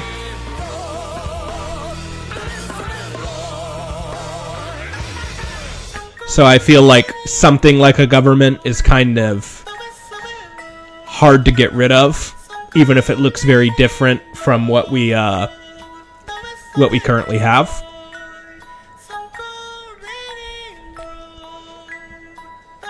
So what do you mean by the state that isn't, you know, institutions of the government and so on? I'm generally pretty opposed to the idea of, like, nationalism.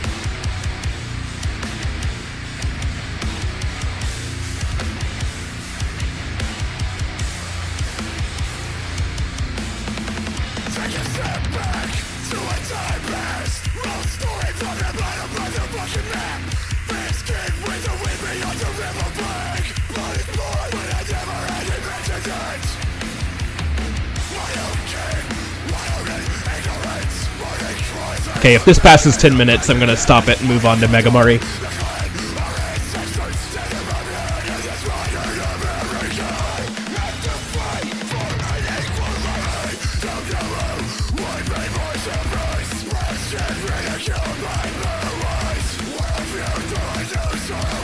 Monopoly on legitimate violence. Sure. I don't know. I honestly couldn't say one way or the other.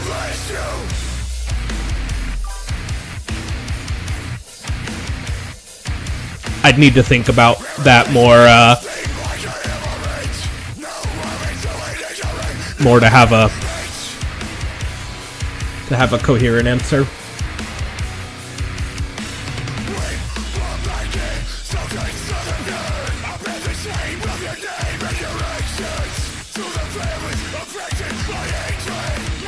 Their monopoly can dismantle it.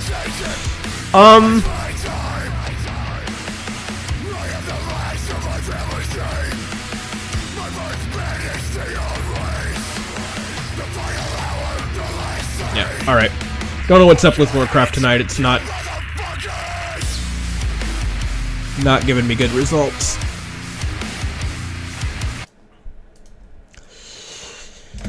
Let me think a little more about that. Police, military, borders. Do you think their monopoly can dismantle it?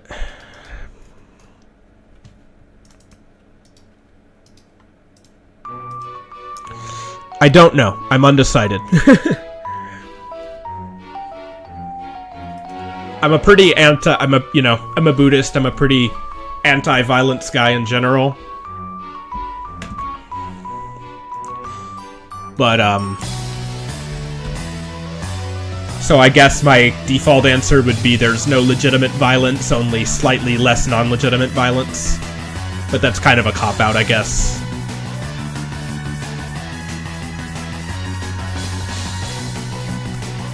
I'm gonna see if I can get this game to show up on stream.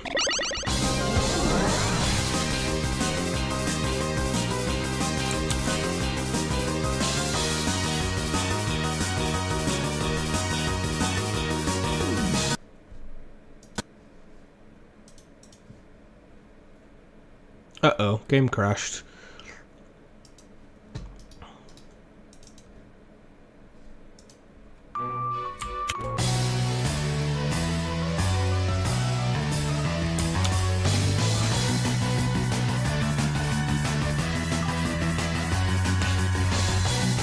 Thanks for the nice wallpaper. That's my... I have a rotation of a bunch of different wallpapers from Arcana Heart. Revolutionary violence. If the ends are legitimate, do you think you can classify it as self-defense? I think so. I wouldn't go so far as to say that I think it's a good thing, but it might just be the least bad in any situation. But I do recognize that there might be cases where violence is, I don't want to say justified, but the least bad option. I view it like, you know, killing one person to save, you know, a child or a town or something like that. So I guess I'm not the most extreme pacifist in the world. I just, I don't ever want to glorify violence, I guess. I don't think it's good to. Let me see if I can get this game to show up.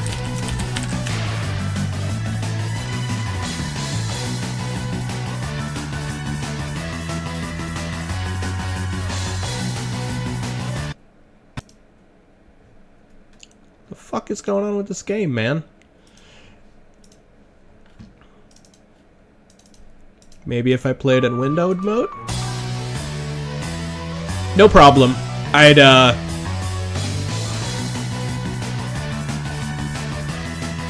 I appreciate the questions. As I said, I'm always open to answering questions on stream. I just I like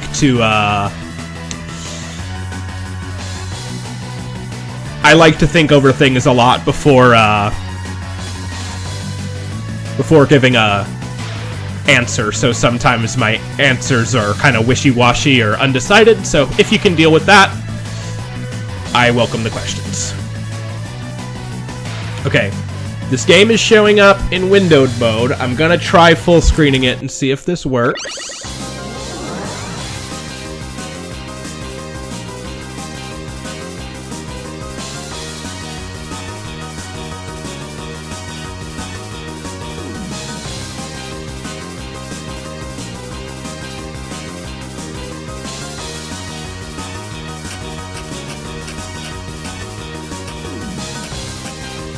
Okay, we're rocking and rolling. Hopefully the game doesn't crash.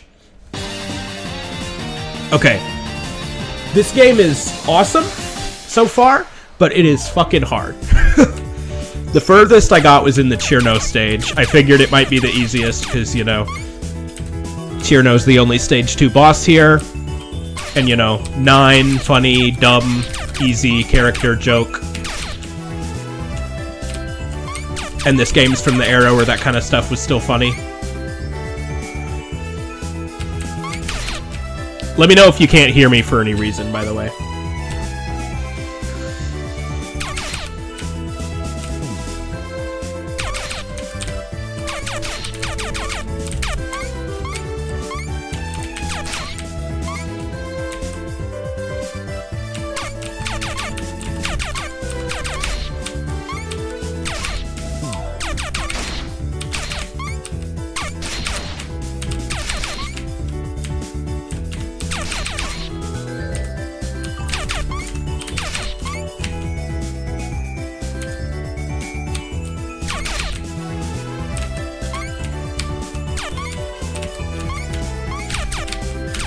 This lily white enemy is pretty hard. Well, not actually that hard. Not hard when you got one of them like this. She can become harder depending on what the stage around her looks like. Good to hear.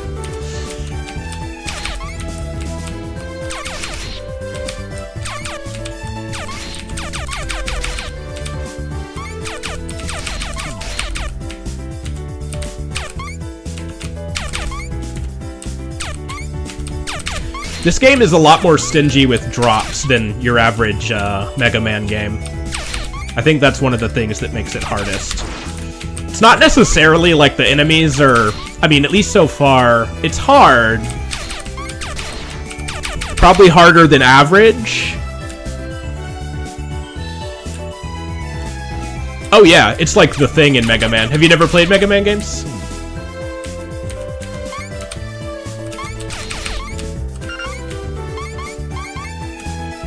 If not, I'd recommend at least trying them. I'm not the biggest fan. Like I said, I think a lot of the fan games inspired by them are legitimately better designed than the originals, but I do respect them a lot.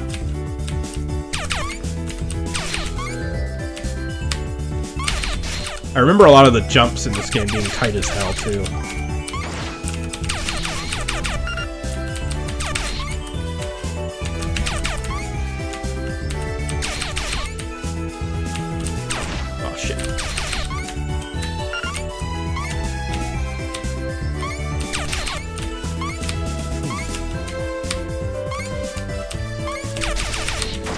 Of course, they wouldn't make it that easy.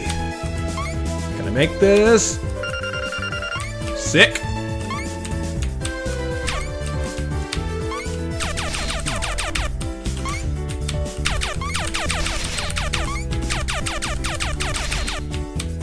I gotta get my mashing fingers on point.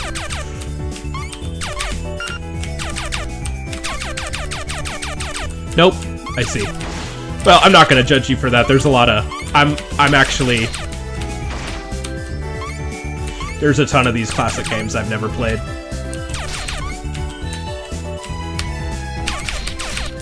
I would say I've at least messed with and touched a lot of the classic NES franchises to some degree, because, I don't know, there was just like a summer in like 2015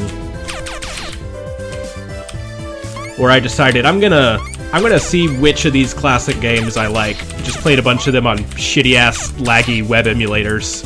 Like in-browser shit. The kind of shit you'd play at school if you were a bad student.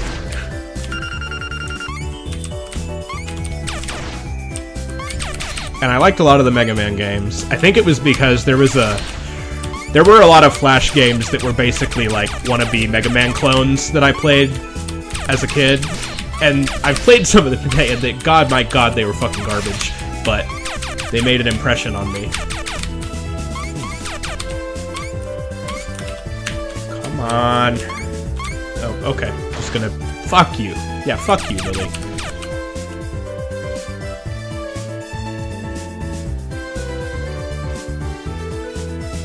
What do you do here?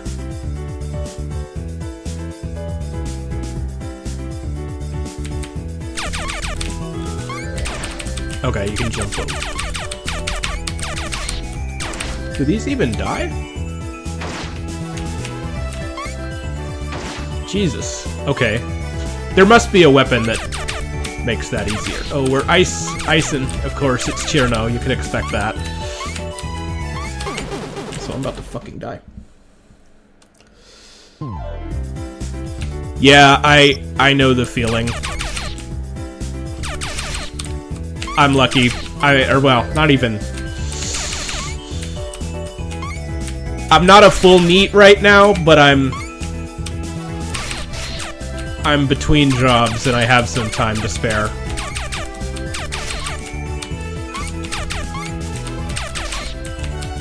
But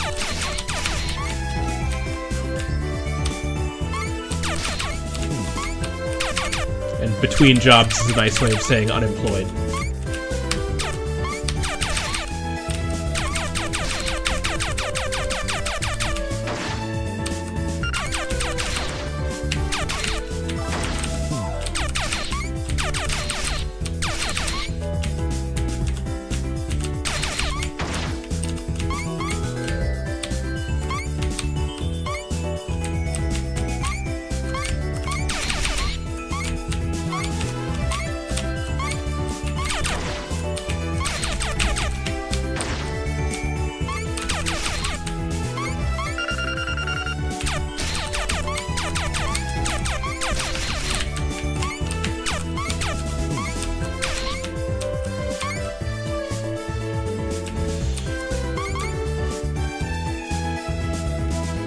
Good one.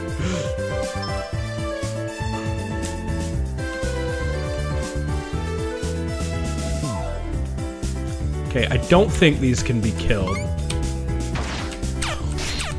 Oh, they can. Okay.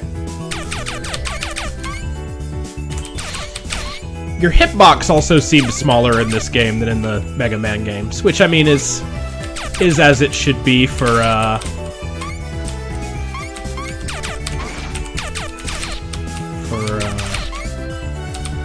Touhou-based game, I guess.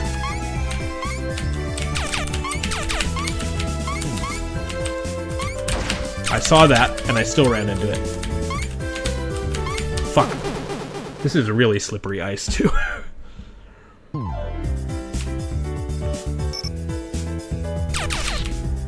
Good news is I'm already adapting to the screen tearing. Like, I was worried it would be unplayable because the screen tearing is... It's a lot worse than most games I play, but honestly, I don't even notice it anymore, hardly. I do need to kill Lily here.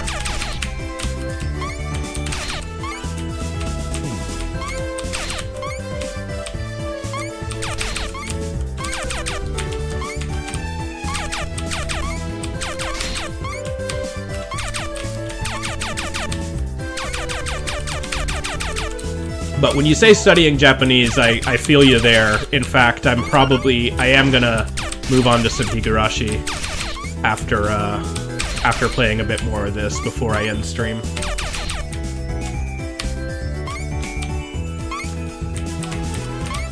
Because I didn't last time.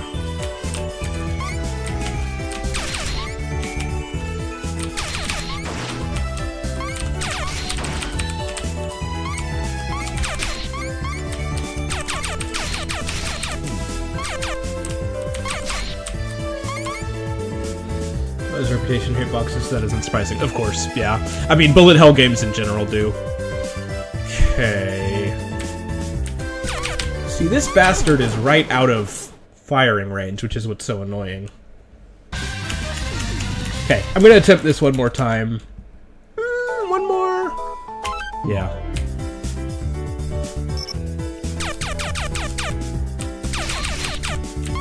Then I am gonna move on to Higurashi. Shame that I wasn't getting a lot of Warcraft matches, because I wanted to play more of it on stream.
Yeah, it does.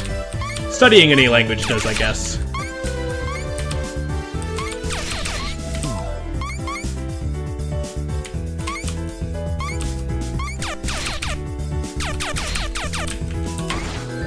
Speaking of which, yeah, I'm a little nervous because there's a video I'm gonna make, and I'm not gonna say too much about it because I want to keep it a surprise. And I also I do reserve the right. I might just abandon it, or not abandon it, but set it to the side and work on something else. So I don't want to promise I'm gonna release it. So that's why I don't want to say what it is. But there is a video I'm gonna make where I'm gonna use a lot of Chinese terms and names, and you know, I know a lot of Chinese stuff because of Japanese, but I don't speak Chinese. I can read a lot of it because of the kanji, but because of that, I do worry about my pronunciation in it. Like, I've never had a super great grasp on pitch accents in Chinese, or tones, or all that.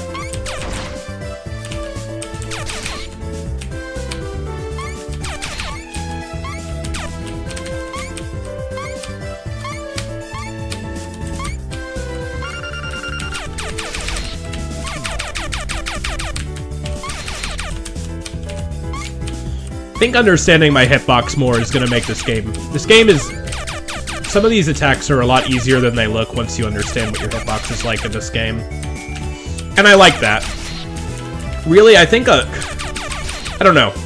Call me crazy about this. But I feel like most platformers could be better if characters had smaller hitboxes. Like this. And of course you'd have to design around it, like, you know, not make everything brain dead to dodge because of that. But I have trouble thinking of a case of many games where larger hitboxes are more fun than small ones. Maybe some fighting games would be the exception.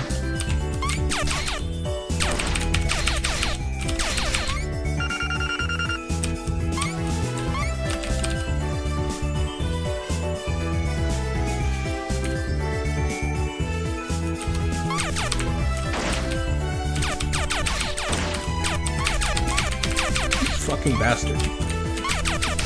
There we go.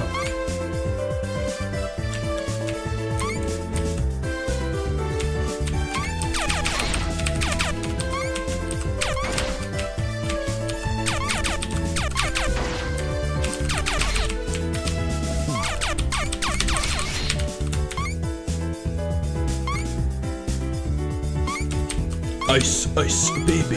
Ice, ice, baby. Golden ice.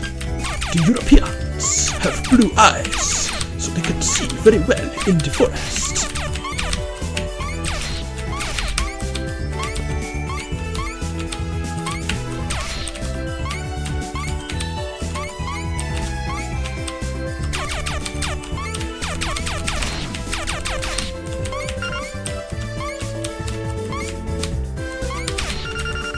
Thank you.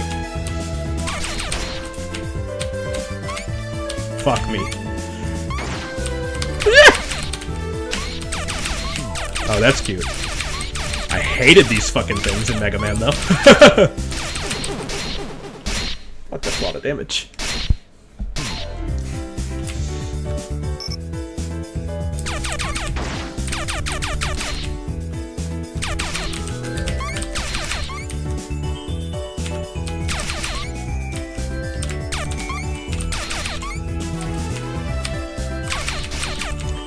I really should add those Rock Maiden games to my playlist though, because I remember watching a friend of mine play them back when I was on Twitch, and I don't know if they're as well designed as this one, but I mean, if it's even close, they're gonna be a good time. I know that.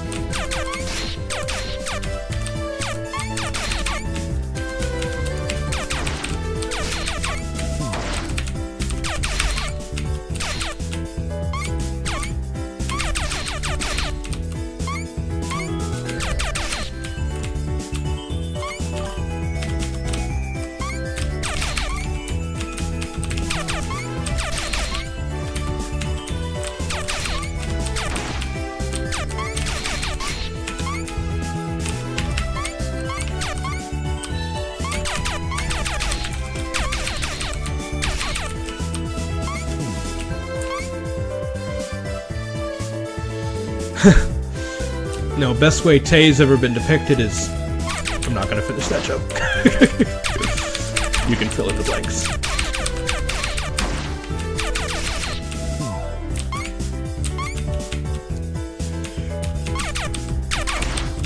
On my dick!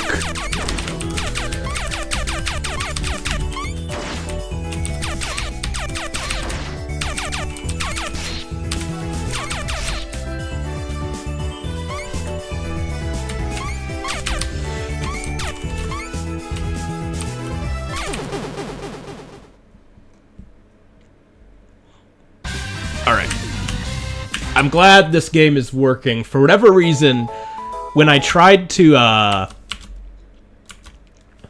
when I opened it in windowed mode, and then captured it, and then full screened it, it worked. But when I tried to full screen it first, and then alt tab out,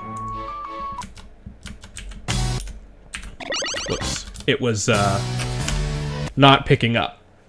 But old games being glitchy, what's new? Okay, I'm going to take 15 minutes, then I'm going to play Higurashi.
Program living stupid fucks. Fucking cunts. Fuck you.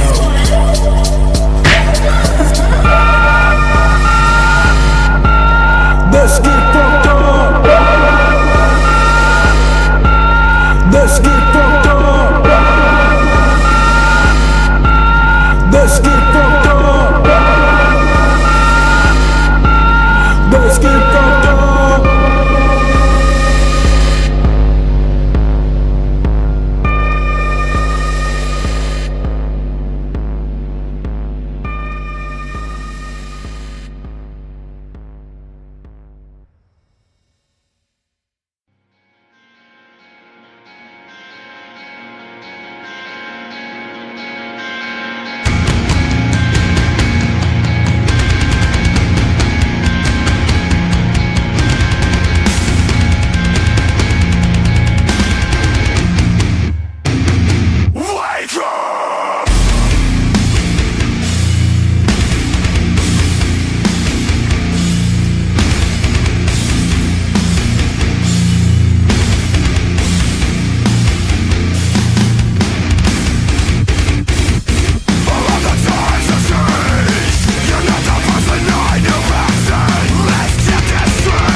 You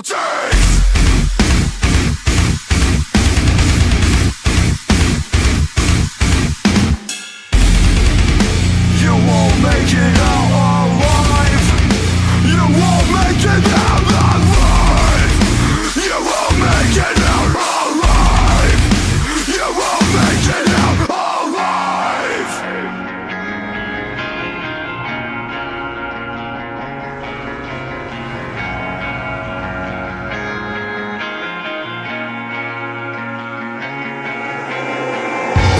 Speaking in tongues, all of you know.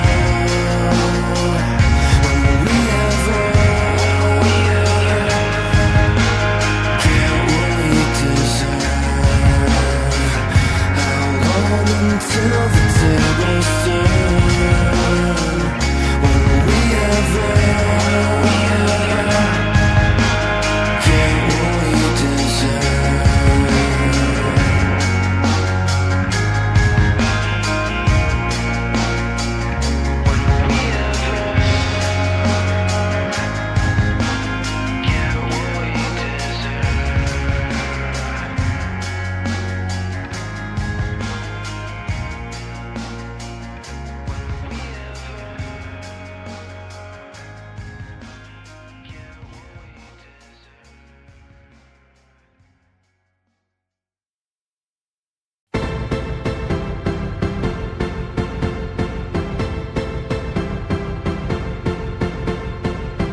that was it, your last chance. Don't say I didn't want you in advance. Can't you see, don't you see, it's not true. It was only just to keep us together. This is it, that was it, your last chance. Don't say I didn't want you in advance.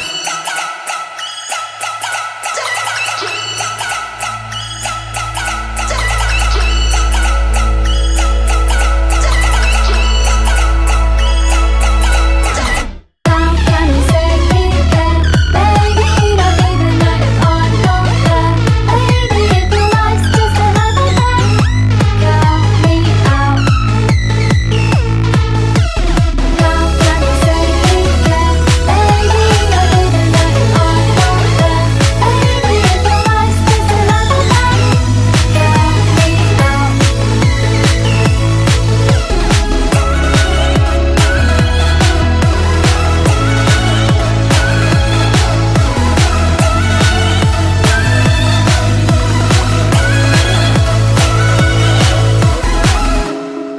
Can't you see, don't you see, it's not true. It was only just to keep us together. This is it, that was it, your last chance. Don't say I didn't want you in advance. Can't you see, don't you see, it's not true. It was only just to keep us together. This is it, that was it, your last chance. How can you say you care? Baby, you don't even know if I'm not there. Baby, if your life's just another day, count me out. How can you say you care? Baby, you don't even know if I'm not there. Baby, if your life's just another day, count me out. Don't say I didn't want you in advance. Don't say I didn't want you in advance. Don't say I didn't want you in advance.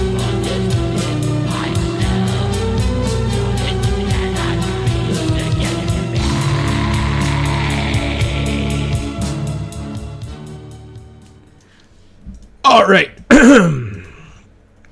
Thank you for waiting. Let me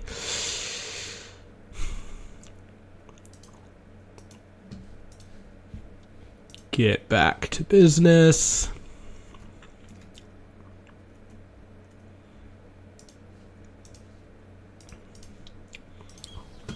All right, gonna do our Higurashi chapter before stream's over. 目が覚めるとちょうど日めくりカレンダーとさとこが見えた。先に起きた方が破るルールになってる。だからたまに寝ぼけた二人が2枚破って2日進めてしまう時もあった。どうやら里子の中では、このカレンダーを破るのが個人的に流行ってるらしく、最近は毎朝、率先して早起きしているようだった。Let me get my gshow.org locked and loaded.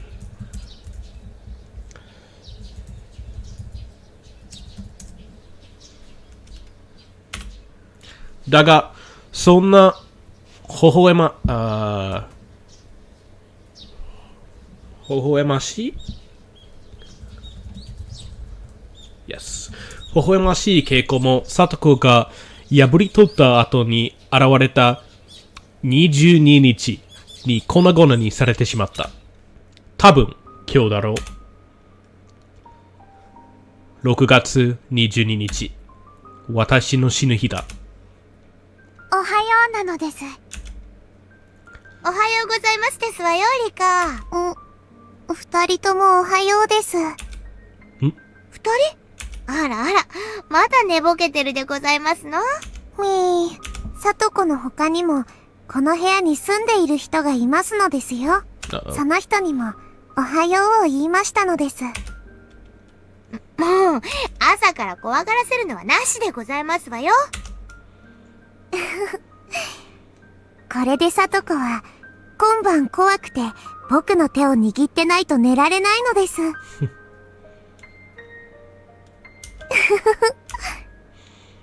たまに、さとこにも搬入が見えていて、3人で暮らしているような錯覚になる時がある。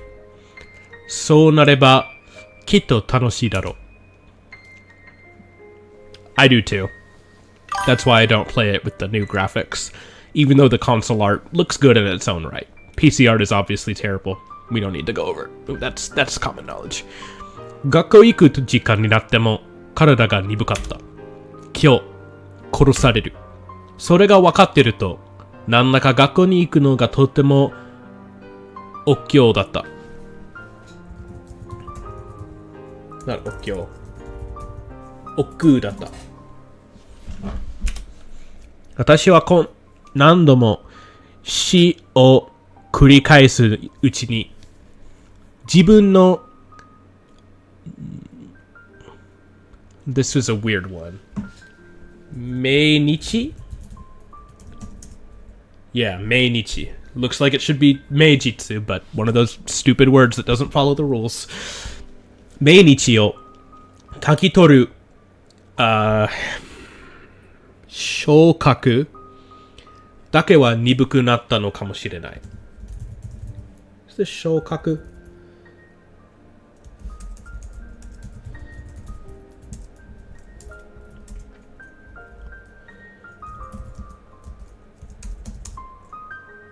嗅覚 That's right. こんな感じになる日は決まって毎日だった。リカ、そろそろ学校に行きますわよ。僕は、今日はお休みしますです。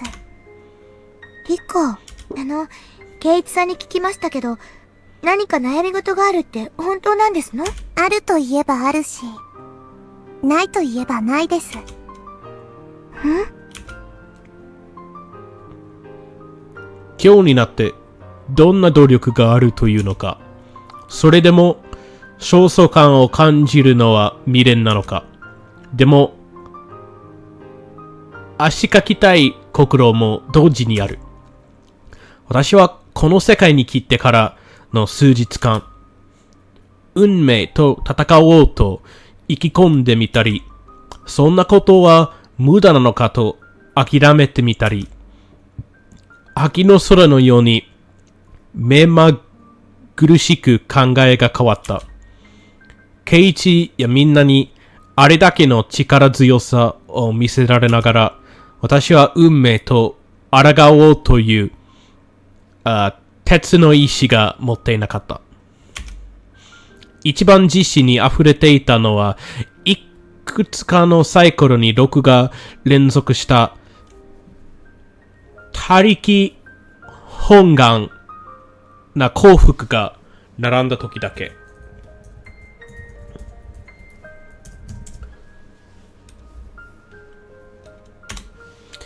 結局、私は自分の力で運命を切り開く勇気というものを持ちたいと願いつつ、それでも結局、運命の壁の高さに屈服して今日を迎える。ケイチたちはみんなで結束することで奇跡が起こせると言ったが、一つ教えてくれなかった前提がある。それは固く信じること。自信が宿らなければ運命という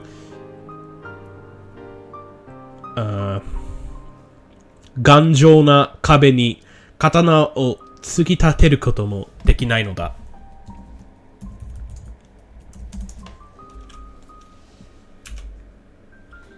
そんな当たり前のことを理解したり、くじけたり、自らの立場を舞台の上の役者なのか、舞台の下の傍観者なのか、はっきりしていなかったことのツケだ。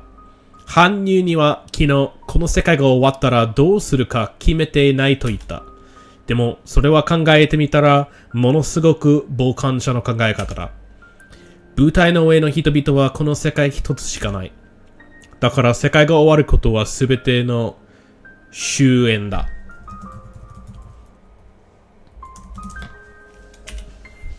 だから、そんな運命とは死に物狂いになって戦うだろう。だから奇跡も起こせる。人生を気楽にリセットしてきた私には、その死に物狂いというのが常に中途半端だった。不吉な運命に良い自分の運命は打ち破れないのを口癖にしてきた。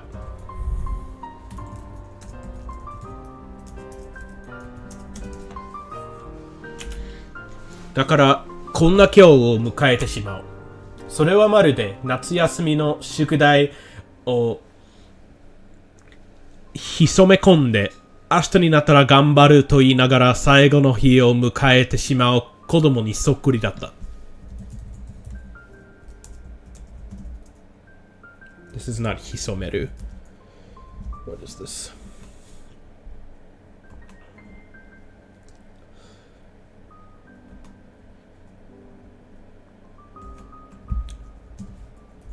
とどめ込んで、溜め込んで。では、その最後の日を迎えた子供はどうするのだろう。どうせ間に合わないのだから少し手をつけてもつかなくても怒られるのは同じと開き直り、いつもと同じ夏休みを過ごすのか。それとも同じ怒られるにしても少しでも手をつけてあれば何かが違うと信じて今更の頑張りを見せるのか。それとも奇跡が起こって一夜にして宿題が片付けてしまうのか。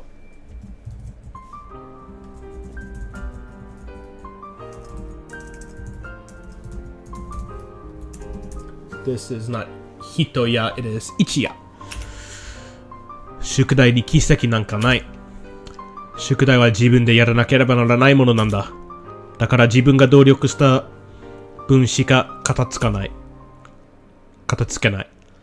自分以外の力ではドリルの1ページだってなくなりはしないのだ。リカの好きなように過ごすといいと思いますのです。リカの大好きな窓際で甘いワインを飲むのもリカらしい過ごし方だと思いますのです。どうせ怒られるなら最後の一日も気ままに過ごそうという開き直りね。搬入にとっては夏休みの宿題ではなく夏休みそのものなのだろう。確か夏休みが終わるのは嫌だと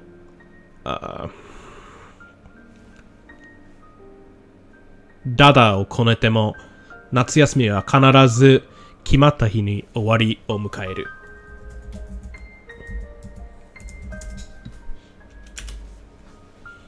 そういう目線で見れば私が宿題をやってないと騒ぎ今日から少しでもやるのと開き直ってやらないのはどちらがいいかなんて言ってるのはとても滑稽だ。しかも夏休みが終わるくらいなら死ぬなんて騒いでるのだ。逆の立場だったら服をI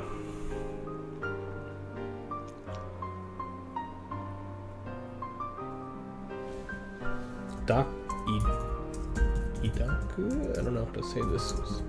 抱える ?Yes. 抱えて笑ってるかもしれない。宿題を終わ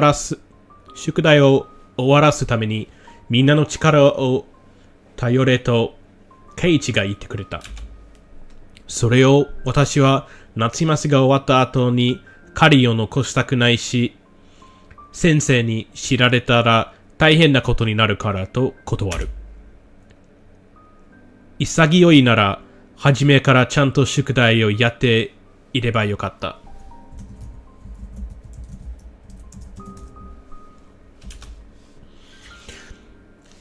何も努力する気がないなら無駄な考えで心を疲れさせずのんびり過ごせばよかった。形ぶり構わないならみんなの力を借りればよかった。形ぶり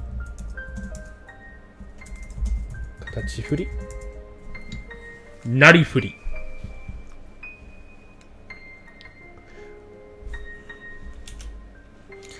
自らがきの搬入に行った3つの選択。私はどれすらも選んでいなかった。100年以上も生きてそれすら決めてなかった。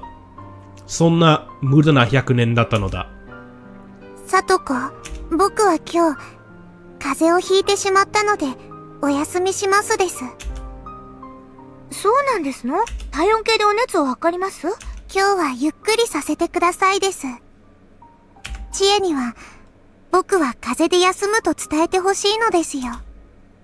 リカ、本当に風邪なんですの？なんだか命を狙われてるような話をしているってケイチさんが言ってて、私、本当に心配してますのよ。ありがとうです。もう行かないと遅刻しますですよ。サトコは時計と私の顔を見比べると最後に言った。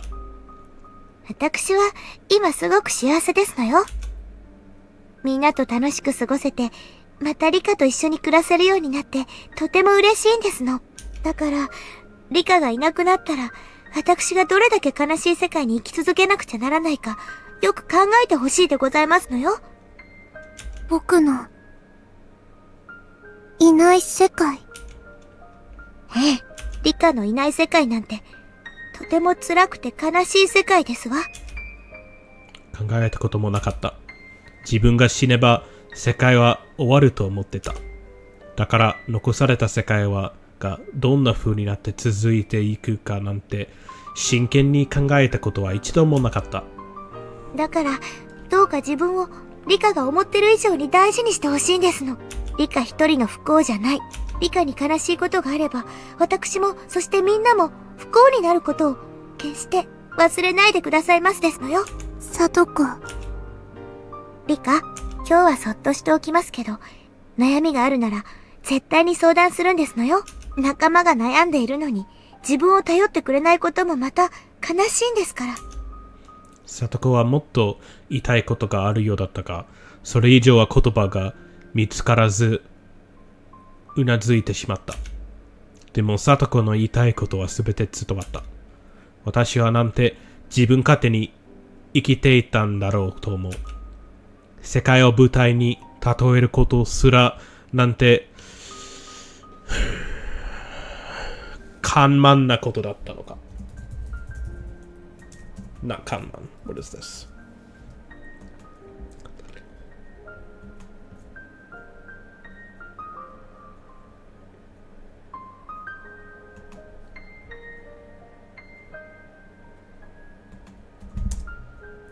傲慢。でも、それらがすべて遅い。すべて。サトコは大急ぎで駆け出していった。後には私とハンユだけが残される。僕もお邪魔でしょうから、リカが呼ぶまで消えていますのです。気が利くのね。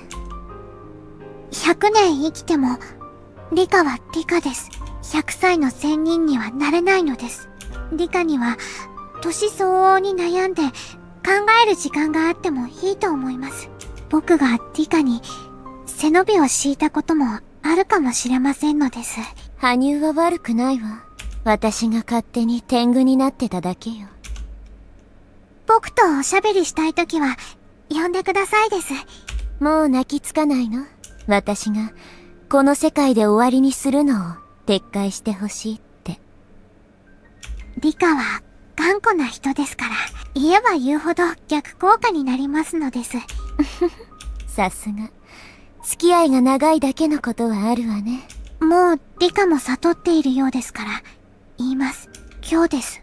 悔いのない一日を。リカが何をしてもしなくても、朝が来て夏休みが終わるように、この世界も終わります。でも、リカが望めば、次の朝も訪れる。そして、それはまたしても、今年の6月かもしれないけれど、朝は朝。もっと小さい頃、毎日が退屈で、毎朝、起きても同じ日が繰り返されてるんじゃないかって思ったことがある。それが本当になるだけのことだしね。今日を有意義に生きてくださいとだけ言いますのです。これ以上は僕は何も言いませんのです。多分今日だろうと思っていたけど、あんたにはっきりと言われると答えるわね。やっぱり終わるのね。今回も。はい、今回も終わりますのです。いつもと同じように。ハンユは姿を消し、静寂の朝が訪れた。今日をどうやって生きよう。どんな心がえで終わりを迎えよう。間に合わない宿題に今更申し訳程度に手をつけるのか、それとも諦めるのか。私に残された時間は半日。半日。自分の納得がいくように生きてみよう。それで最近の時にまだ思うことがあったなら考えてみよう。世の中はリズムじゃない。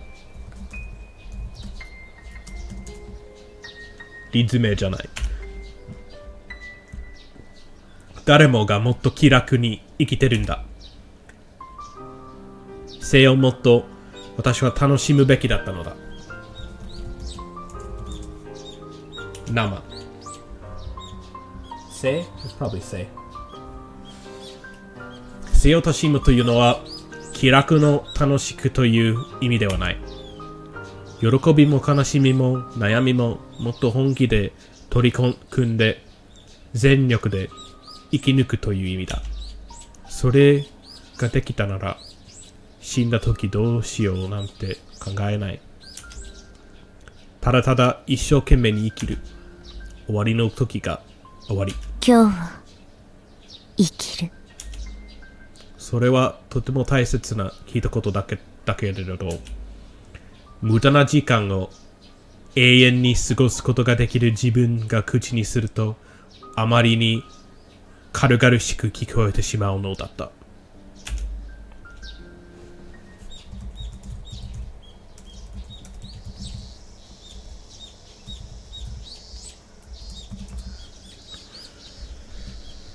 サトコが投稿した後、私は朝食の食器を洗った。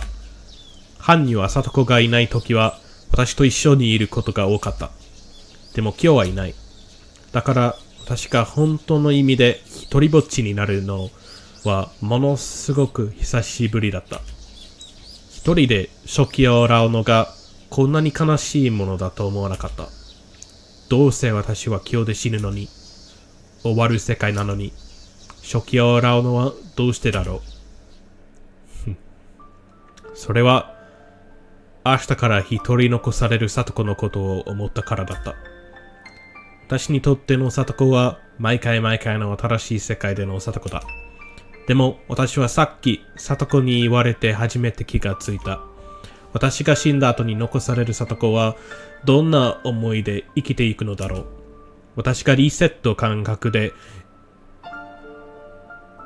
投げてきた世界は、私にとっての幕が降りただけで、それぞれの世界はそのまま続いていく。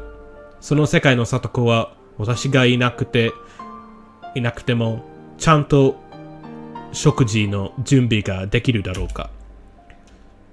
買い物を間違えないだろうか。お洗濯はこなせるだろうか。私が目を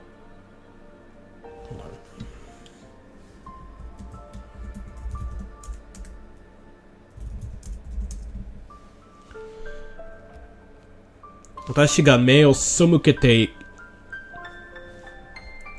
けてきただけで、私が死に悲しみにくれる里子や仲間たちの姿が私の死の数だけあったのだ。今さらそんなことを考えても仕方がないのに悲しくなった。それは多分この世界への未練だったのだろう。この世界こそ私の望んだ理想の世界だった。そしてこの世界が6月を超えてずっと続いていくのが望みだったのだ。そしてその世界を私は長い旅の末にようやく手に入れた。なのにその世界にいられたのはたったの一晩。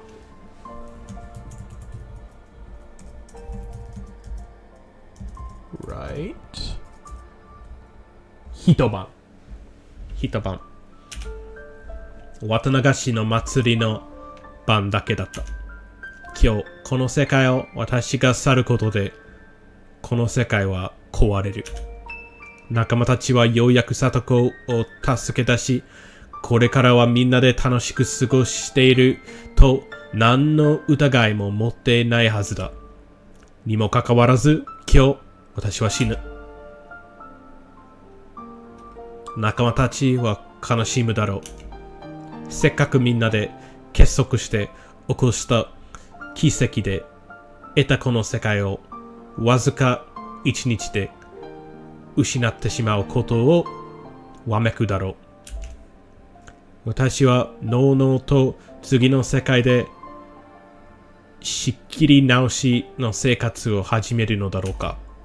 そんな私が3日過ごす間、この世界では悲しい時間が3日も過ごされていく。ダメだ。何を考えてもシ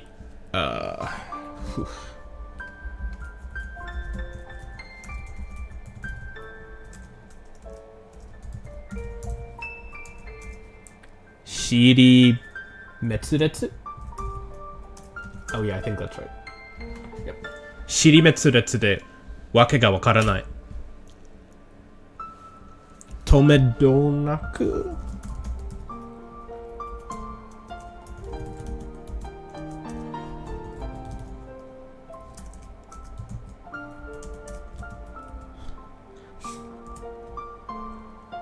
Yep, 止めどなく The only the kanji I know that use it, the word I always think of to know this one is virgin. That's the only word I know. 止めどなく溢れる涙がもう抑えられなくて、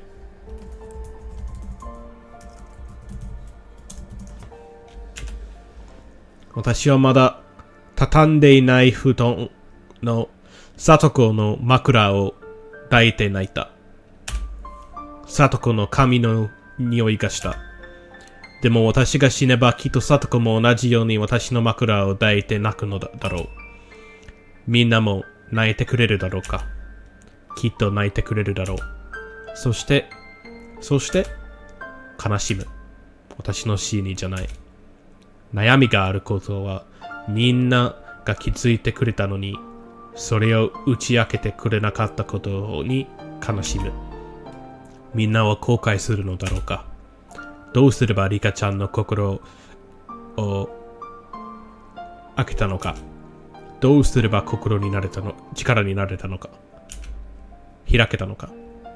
どうすればリカちゃんを救えたのかと泣いてくれるのだろうか。悲しくて、悔しくて。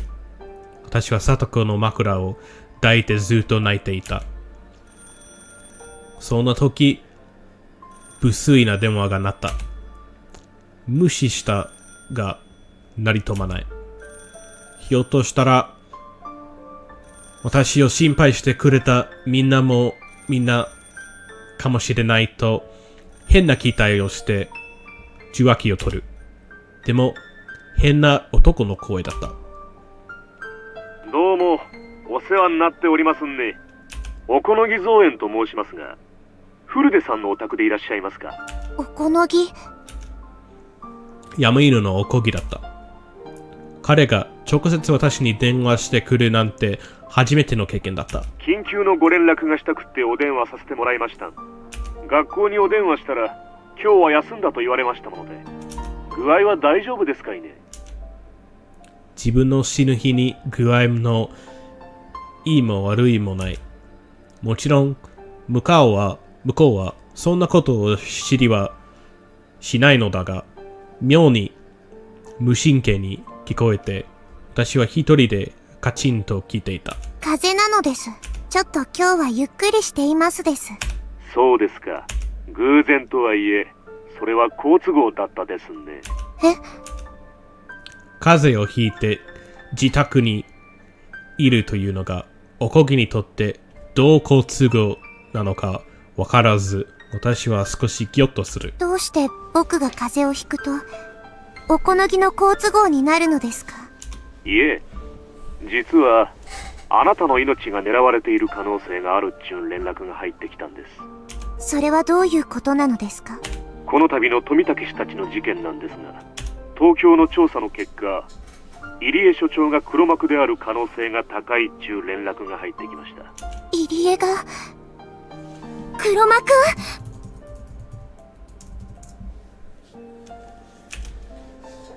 このような連絡を受けたことはあまたの世界でも初めてだった。たまに起こることではなく、本当に初めてのこと。ということは、何かの気まぐれなどなく、普段と違う石をなじたことによる波紋であることは間違いなかった。今回の世界ではいろいろと普段とは違ったことをしている。そのどれが先をしたのかわからない。ただ、そんな珍しいイベントであっても、私の運命に大きな、破裂。亀裂を与えるほどの変化になるかどうかは疑わしいのだが、おこぎのエセひなみざわ校長は疲れるが、要約するとこういうことだった。入江はひなみざわ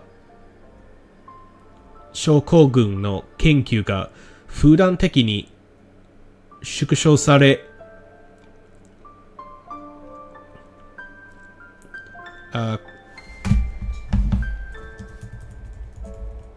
近年中に完全に終了される決定に反対していたという。その裏では、実は入江が東京からの緊急費を、水増し請求し、横領していたというのだ。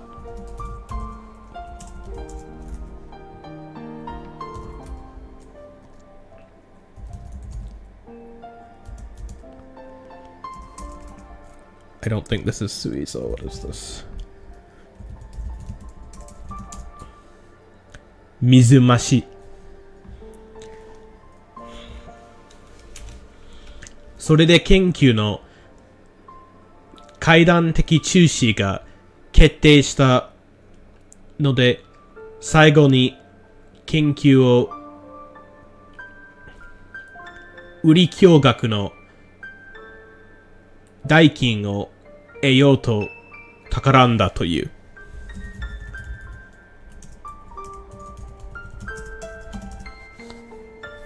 代金。驚愕 ?Yes。それは本当なのですか？信じたくないでしょうが、事実ですんで。まあ、入江所長はどこか後ろめたそうなところがありましたんよ。すったらんな感じでした。入江がそんなことをする人ではないとしているつもりだ。あまたの世界で入江と交流してきたが、少なくとも入江は悪い人ではない。悪い人になる、度胸すらない。研究のために、Just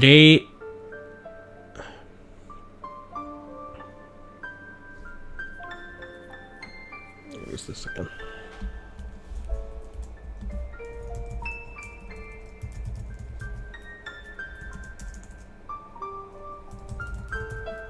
冷酷さ。研究のために冷酷さを装いつつも、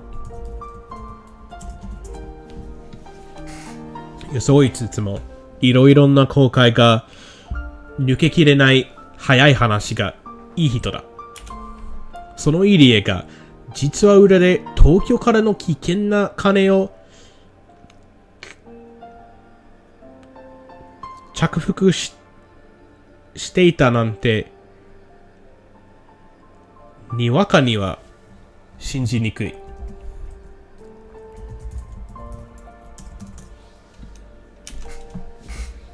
それを言ったら、私が今疑いかけている高野だって、入江とはタイプが違うが、決して悪い人じゃない。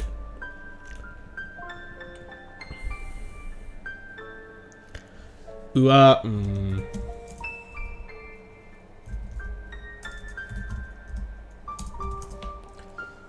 辺上辺は意地悪そうだが、実際は子供っぽい無邪気な人だった。でも、それが多いしからもたらされた岐阜の死体は高野ではないかもしれないという一言で揺らいでいる。その高野の部下がおこぎ。だからおこぎは信用できない。だからおこぎが悪い入江は逆に信用できる。という論法は最初の前提が間違っていると大変な誤解を生みかねない。でも富武と入江はごく普通に交流していたと思う。もし東京が入江の資金着服を疑っていたなら、富武はもっと厳しい校長で入江に接していたと思う。とにかく少なくとも東京から聞いている富武は入江に対してそういう悪い印象を持ってはいなかった。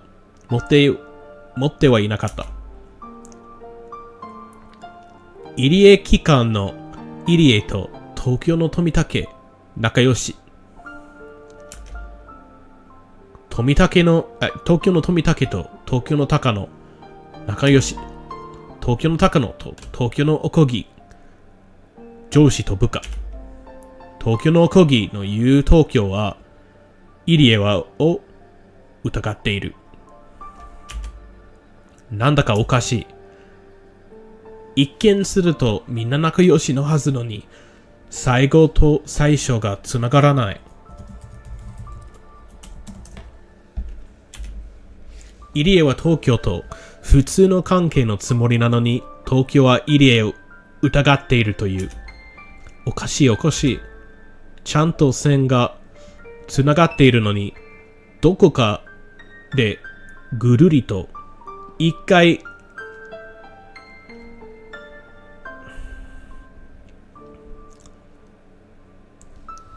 転ねじられてしまって、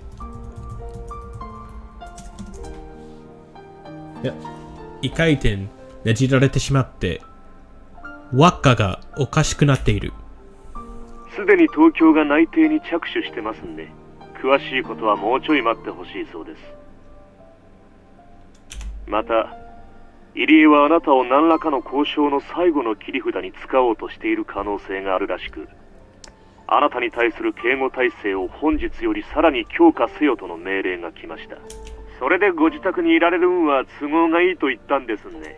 すでに古出神社の周辺は山犬が3交代、20人体制で警護に入らせていただきました。もちろんご安心ください。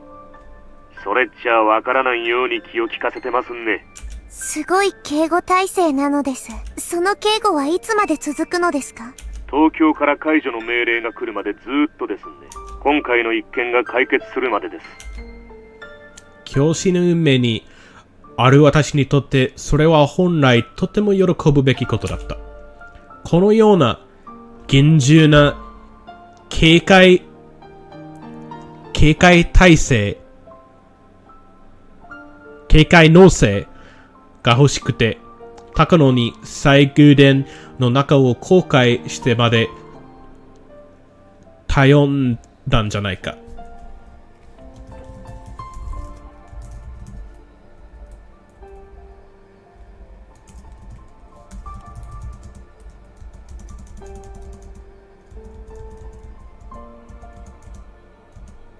What's this word?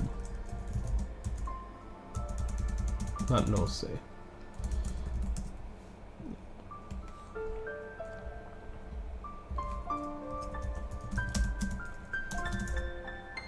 Taisei. でも、心に違和感。東京は私の味方。という図式も、さっきの入江と東京の関係という図式と同じで、ここは良好にくっついているのにぐるりと一周してすると、いつの間にかねじられているような違和感を感じるのだ。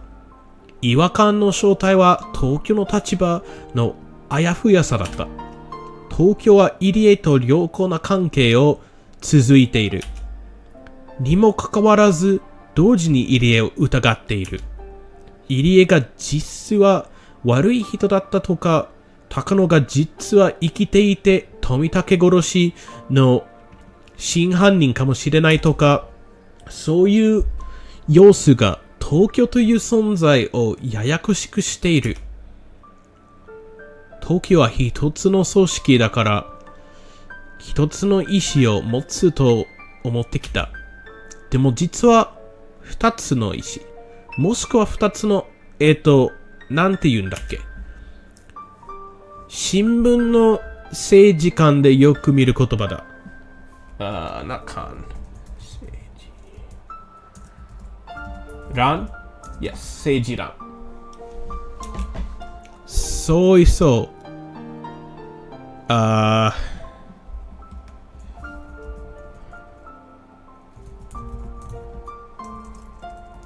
This means like clique or faction, I think.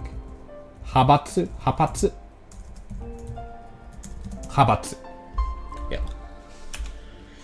東京にも入江と良好な関係を続こうという派閥と入江を貶めようとする派閥の2つがあるのではないか。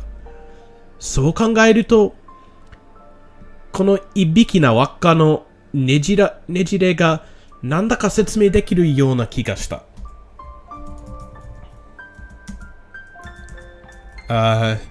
いびき。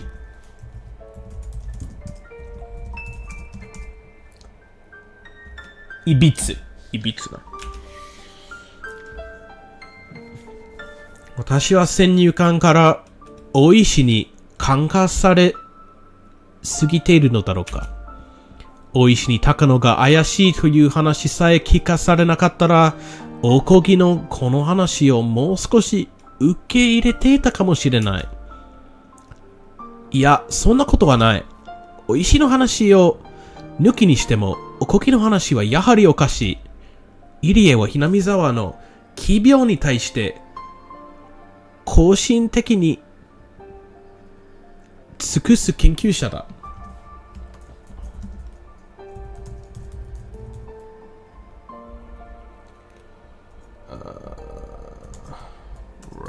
献身的に。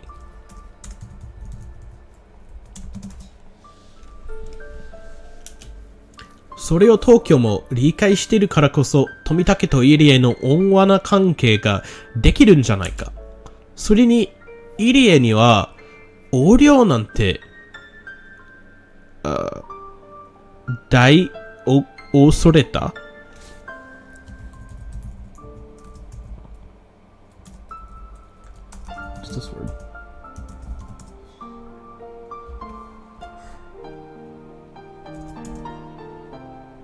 大それた真似をする度胸はない。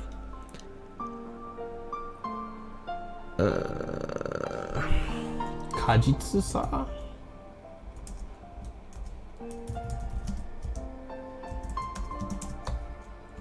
堅実さと善意がモットーの小市民。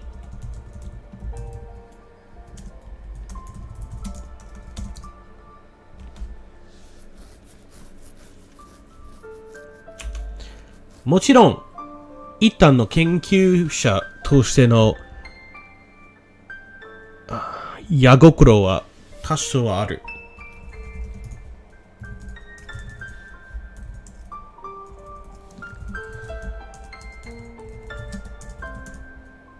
野心。not 矢心。What am I thinking?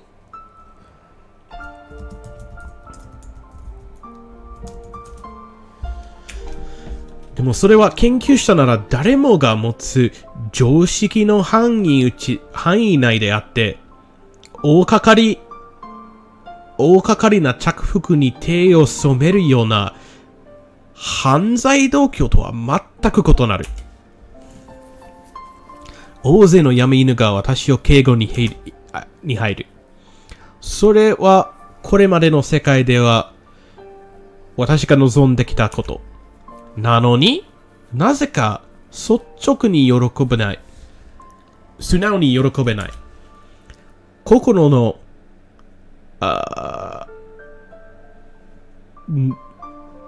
クラグモを払えない。暗雲。Of course. 空っぽの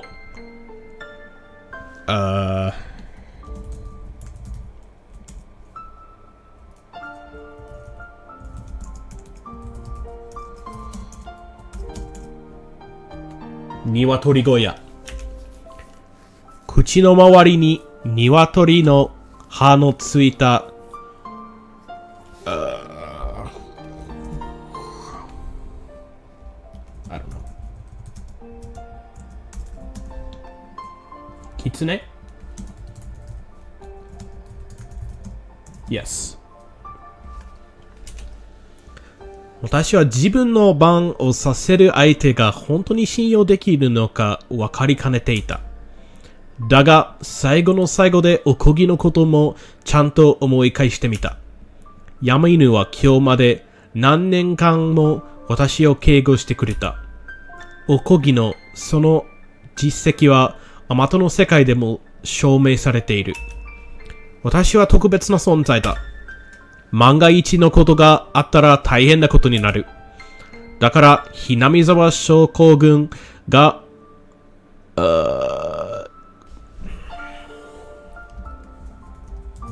表沙汰、ご無沙汰表沙汰。表沙汰にならないよ。入り期間が on something. I don't know what this means.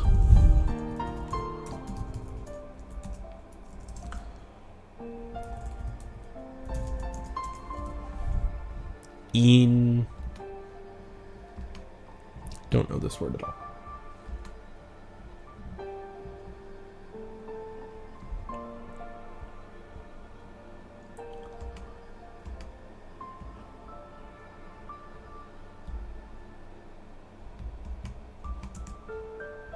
隠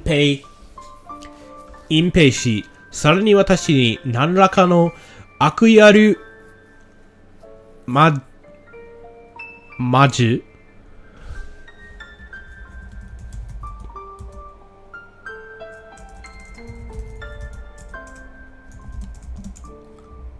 マシュが迫らないようおこぎたちヤムイヌが守ってくれている。なぜこれまで守ってくれていたヤムイヌがここに来て手のひらを返す。さっぱりわからない。とにかく一つだけ言えることは、今日の私はヤムイヌの警護で胸をなで下ろせる心境ではないということだった。東京とは違う人の警護が欲しい。でも、その人はきっと私を信じてはくれないだろう。いや、美味しいならどうだ？先日以来、美味しいは私と少なからずの連帯をしている。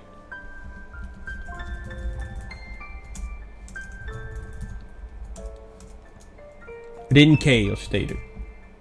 Is that true? Yes, it is. 連携している。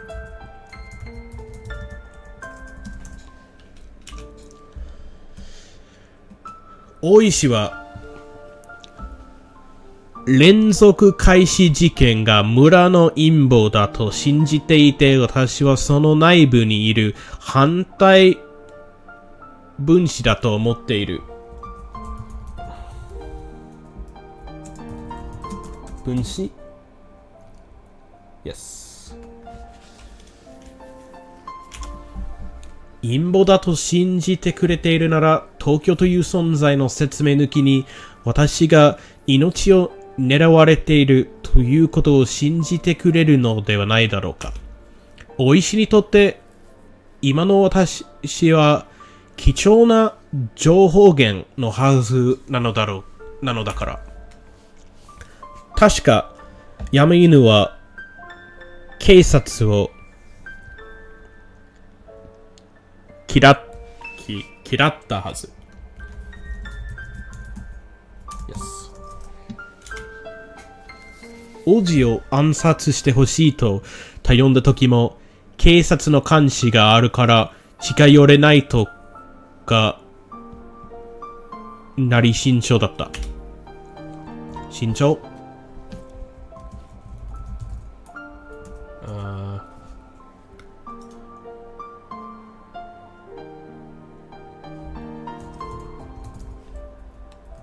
Yes。だから警察にも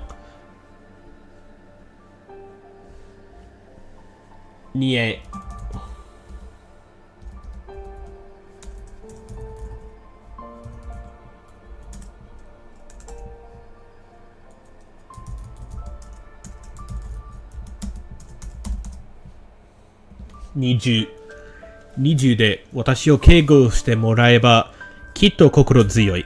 ヤムイヌが実は東京の悪意ある派閥の手先だったとしても、警察がいれば手は出せない。そしてもしヤムイヌに対する疑念が誤解だったとしたら、これはとても理想的な警護になる。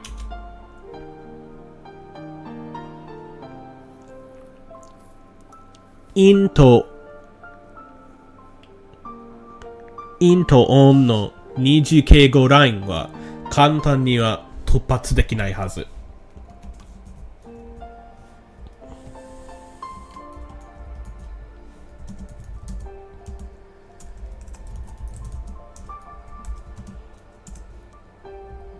陰とひ、陰とよ。わかりましたです。今日はおとなしくしていますです。ええ、そうなさってくださるとうちらも助かりますんで。街へ繰り出して変なチンピラに喧嘩でも売られるとうちらも苦労しますん。根に持たれているのです。ではそういうことです。風お大事になさってください。風邪の診察に診療所に行ってはいけませんですか？万が一ということがありますんで、入江診療所には当分近寄らないでください。妙な注射でも打たれやすと大変ですかいね。入江はそんなことしないです。しないとうちらも思いたいですがね。その疑いが解けるまでちょいとしばらく慎重にしてほしいちゅうこってん、安情ご理解をいただきたいんですわ。すったらんしゃもないのです。おこのぎもいつの間にかすっかり地元言葉になりましたです。最初は普通の東京なまりだったです。直せと言われれば直せるつもりですがね。地域に溶け込むのが仕事ですから。それでおこぎとの電話が終わった。受話器を置くと同時に私が電話帳を開き、沖宮町の電話番号を探した。見れば時間はもうお昼前。なぜか電話帳のページが嫌にベタついて張り付く感じがする。Back in, oh shit, I understand the word here and there. Yeah, that's how it starts. 焦ってるんだなと思った。私はやっぱり死にたくないんだなと思う。それはつまりこの世界への未練。この理想の世界を去りたくないという私の強い意志。死にたくないから足かく。それこそ思い切り生きるということ。生を楽しむということ。私は初めていじけてワインを飲んで過ごす最近の日と決別するのだった。もしもし、大石です。お待たせしてすみませんでしたね。ちょいと今からお隣の県警に行ってこようとしてたところでした。どうもあちらさん話が通らないんで、直に襟首を掴んでゆすってやろうと思いましてね。県警、高野の死体のことですか？ねえ、周りは勝手に納得して高野の死体に間違いないって繰り返すんですが、私はもうどうにも腑に落ちない。それで直接行って見てこようと思います。死体が高野でないと分かれば話は一気に急展開しますからね。高野を重要参考人として手配できます。幸い向こうの柔道部とは交流がありますので、お隣の県警さんにも味方は大勢います。ちょいとみっちり話し込んできますよ。大石なりに積極的に捜査を進めているようだった。626 Okay. Ignored. 高野の死体が本人であると分かれば、高野には気の毒だが、それはそれで闇犬を信じる一つのきっかけになる。逆に高野の死体が偽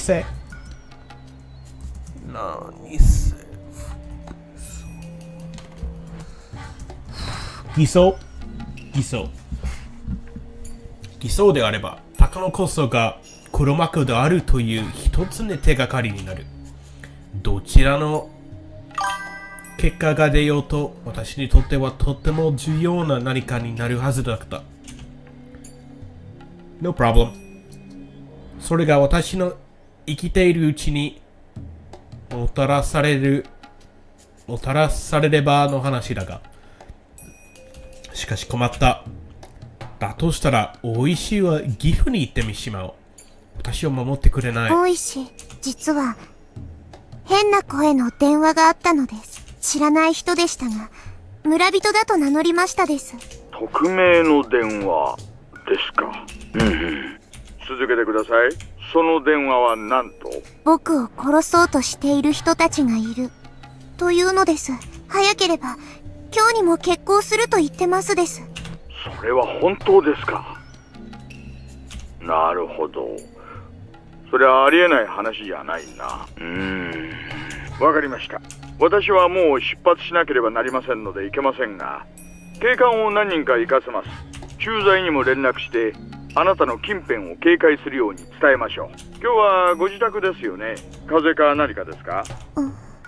家にいて戸締まりをしっかりしてください。すぐに警官を行かせます。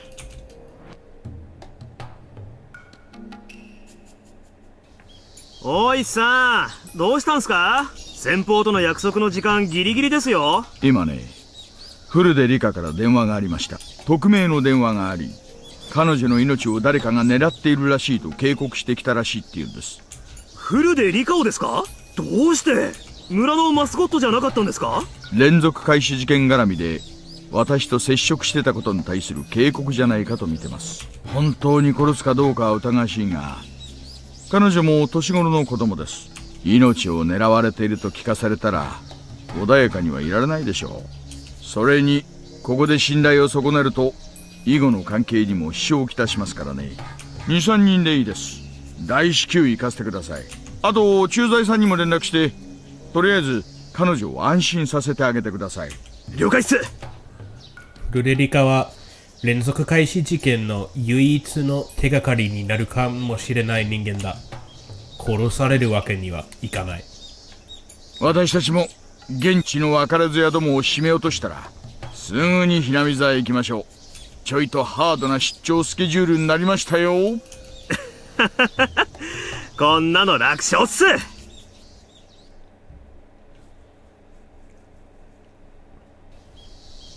こちらひばり。駐在警官が境内に入りました。ひばり New character? Oh.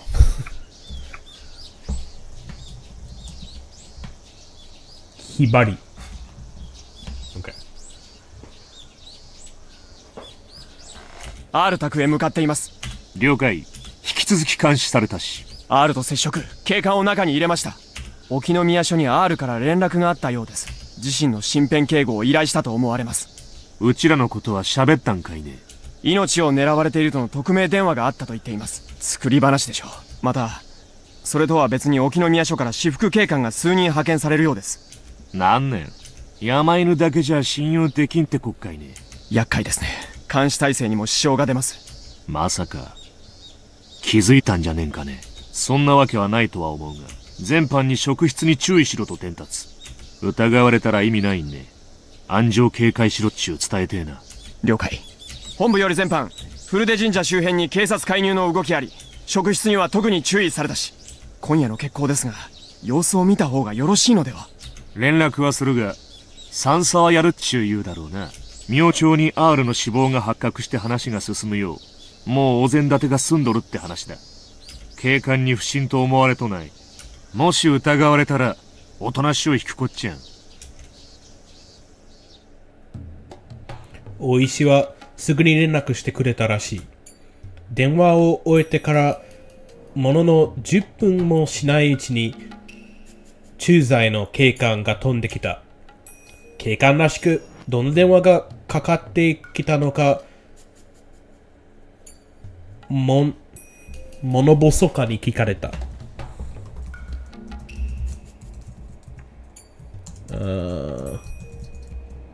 こと細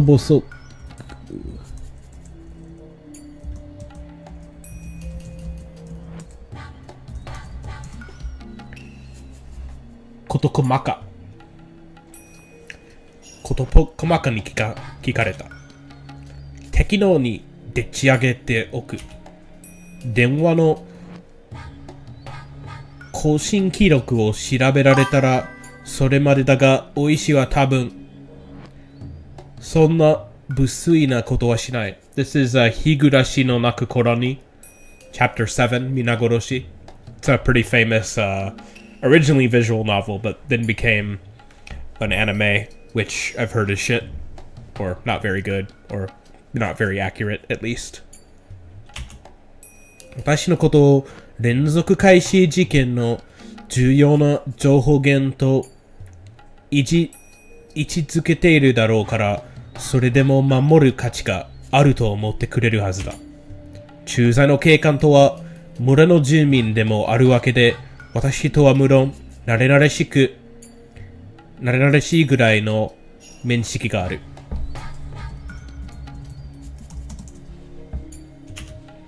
もうすぐ町から応援が来てくれる。それまで一緒にいるから安心しなさいと私を元気つけてくれた。どうもおいしは私が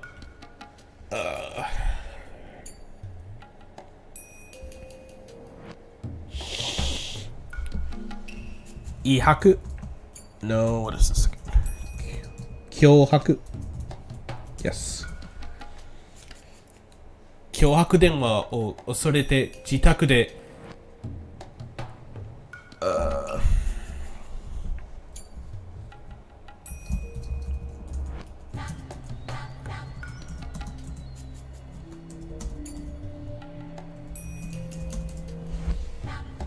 縮こまっていると取ったらしかった。30分ほどして奥宮町から4人の私服警官がやってきた。それで駐在警官が引き継ぎ戻っていた。状況は聞いています。神社周辺に我々が立ちますので、何かあったらすぐに呼んでください。あと夕方になったら大石刑事がこっちに来ると言っていました。大石が直接聞いてくれるのは心強かった。どうかよろしくお願いしますです。必ず一人がここの下にいますので、すみませんが、その者にお手洗いだけは貸してもらってもよろしいですか？あと、緊急時用にその者に合鍵を預からせることはできますか？どうぞです。おトイレも貸しますです。私の家は倉庫小屋の2階だ。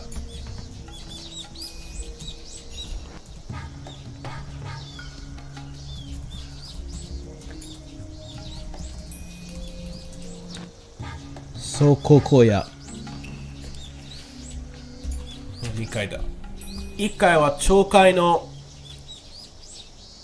防災倉庫になっている。そこに必ず一人警官がいてくれるのは本当に心強い。警官たちは町内の地図を点検し合い、1階に1名常駐。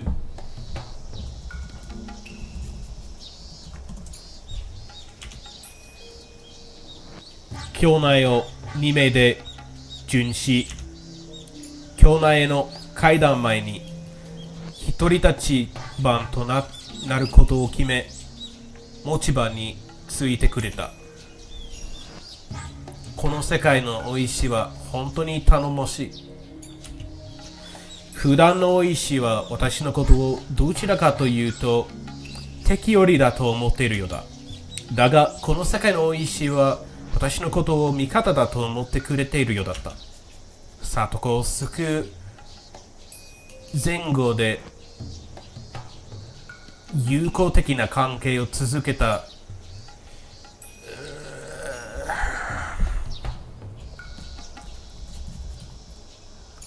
I don't know this word.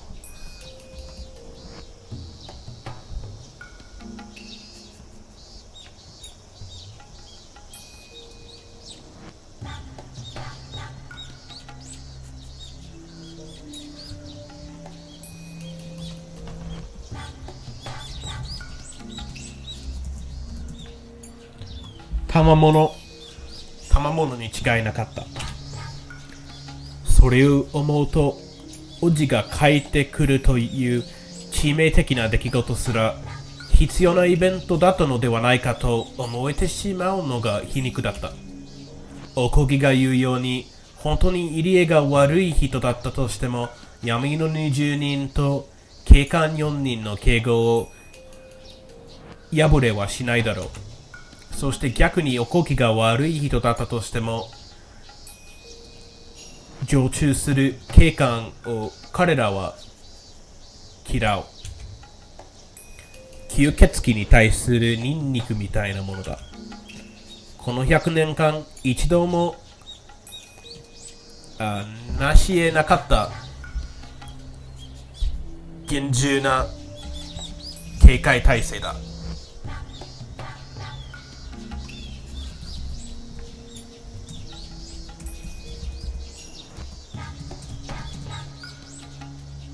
なしうなかった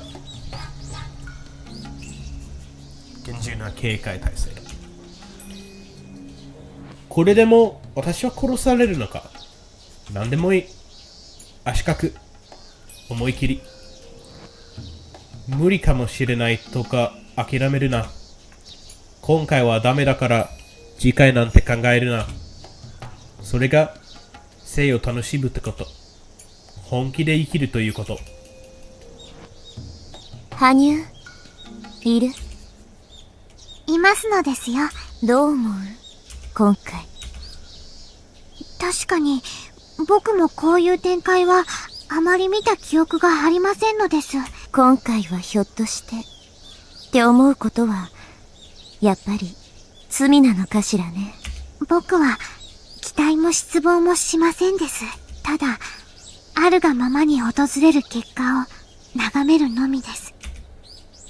犯人は相変わらずの傍観者の立場だった。そんなすっけない答えは理想がついていたのに。想像がついていたのに。それでも犯人に今回は大丈夫かもしれないと一言言ってもらいたかった。それにほんの少し失望するとともに、犯人がどうして傍観者であるのかを疑問に思った。犯人は特別な存在だからこそ、傍観者という立場になるのは当然だと思っていたし、私も犯人と近い存在なのだから傍観者にならなくてはならないと思い込んできた。でも実際には私は傍観者になれない。犯人のような純粋な傍観者にはなりきれない。同類性を装っても、フルデ神社の人生がより良くなることを祈ってしまう。そして、その期待を何度も裏切られ、気づいていた。だから私は期待することをやめようとしていたんだっけ。なら、犯人もそうなんだろうか。羽生も、傷つくのが嫌で、期待することをやめた。思えば、私は100年ちょっとでもう期待することの恐ろしさを覚えてしまっている。それ以上に長い時を生きてきた犯人ならなおさらに違いないのだ。私は犯人のことを特別な存在だとずっと思ってきた。こんなにも人と同じ気持ちを持っていて、触れられず話すことができない存在である以外は私の何も変わらないのに、特別な存在だと思い込んできた。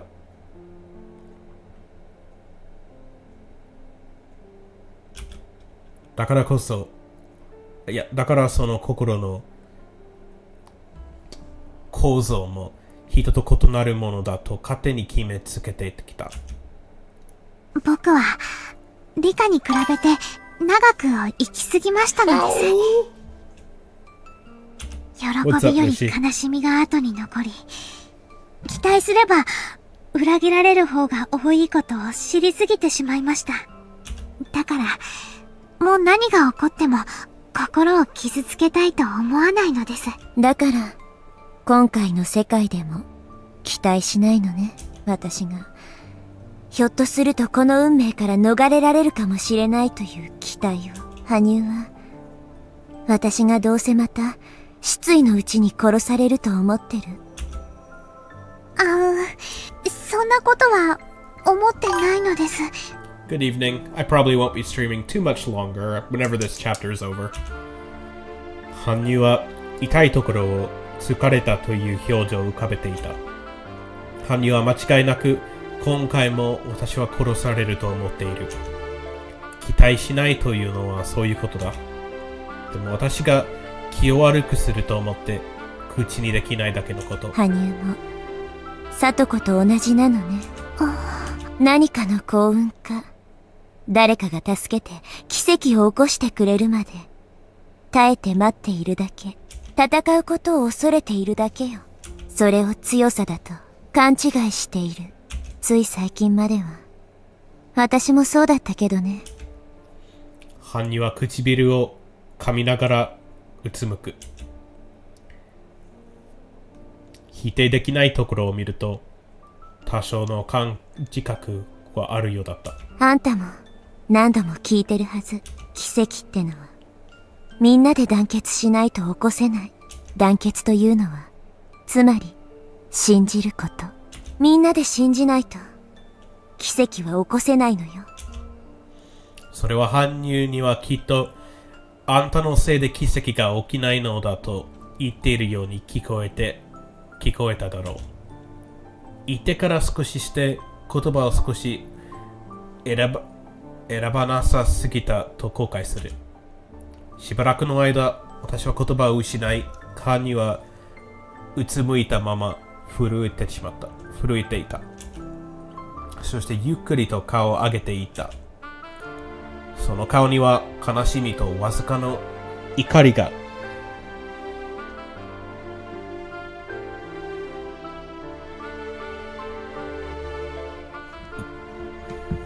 浮いていた？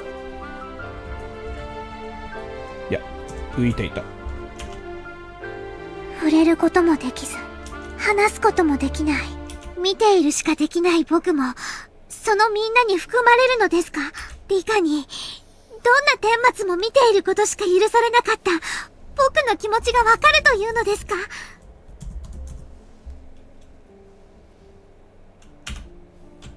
羽生の言葉の語尾がほんの少しだけ厳しくなる。彼女にとって私のような例外を除き人とコミュニケーションを取れないことはとても悲しいことで大きなトラウマでもあった。だからそれを指さされることをこの上なく嫌がった。ごめん。やめましょう。この流れは喧嘩になるわね。自分が殺されるまでの貴重な時間を。あんたと喧嘩して過ごしたいとは思わないわ。僕も、リカと喧嘩をしたくはないのです。でも、これだけは言わせて。私とあなたは、友人だと思ってる。だから、友人の人生が、乗るか反るかという時に、期待しないとか、あるがままを受け入れるとか、言ってほしくなかった。そのことは謝りますのです。でも、期待するかしないかは、僕の心の中で好きにさせてくださいなのです。羽生はたまに妙なところで意地を張る。羽生は一見気弱そうに見えるが、それは表向きのことで、実際は彼女なりの独特のルールに従い、絶対譲れないところは一歩たりとも譲ろうとしないところがあった。羽生は一応謝りはしたが、心の中では謝っていない。だから相変わらずこの世界でも期待していないだろう。また私が失意の中で死ぬと思ってる。だから奇跡を信じない。付き合いが長いから道中は読めていた。道中。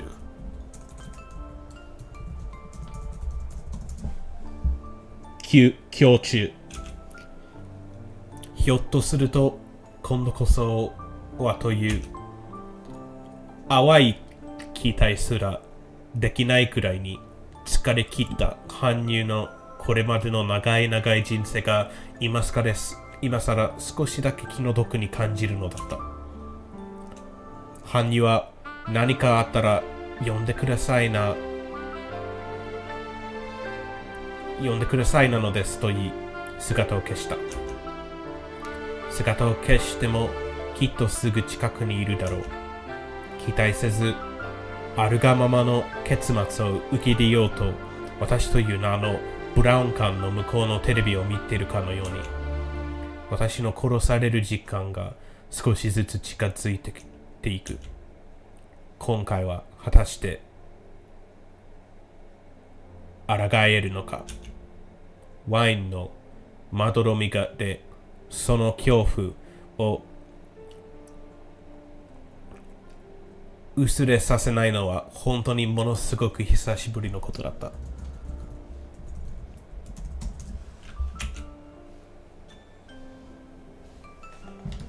Good chapter. The Rika Hanyu interactions are some of my favorites.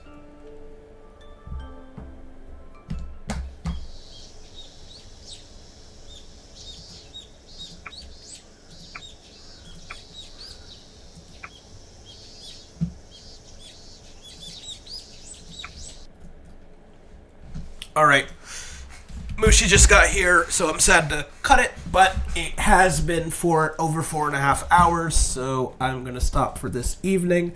But I will be streaming tomorrow, probably starting a little earlier than I did today, around 7 p.m. Universal Coordinate Time.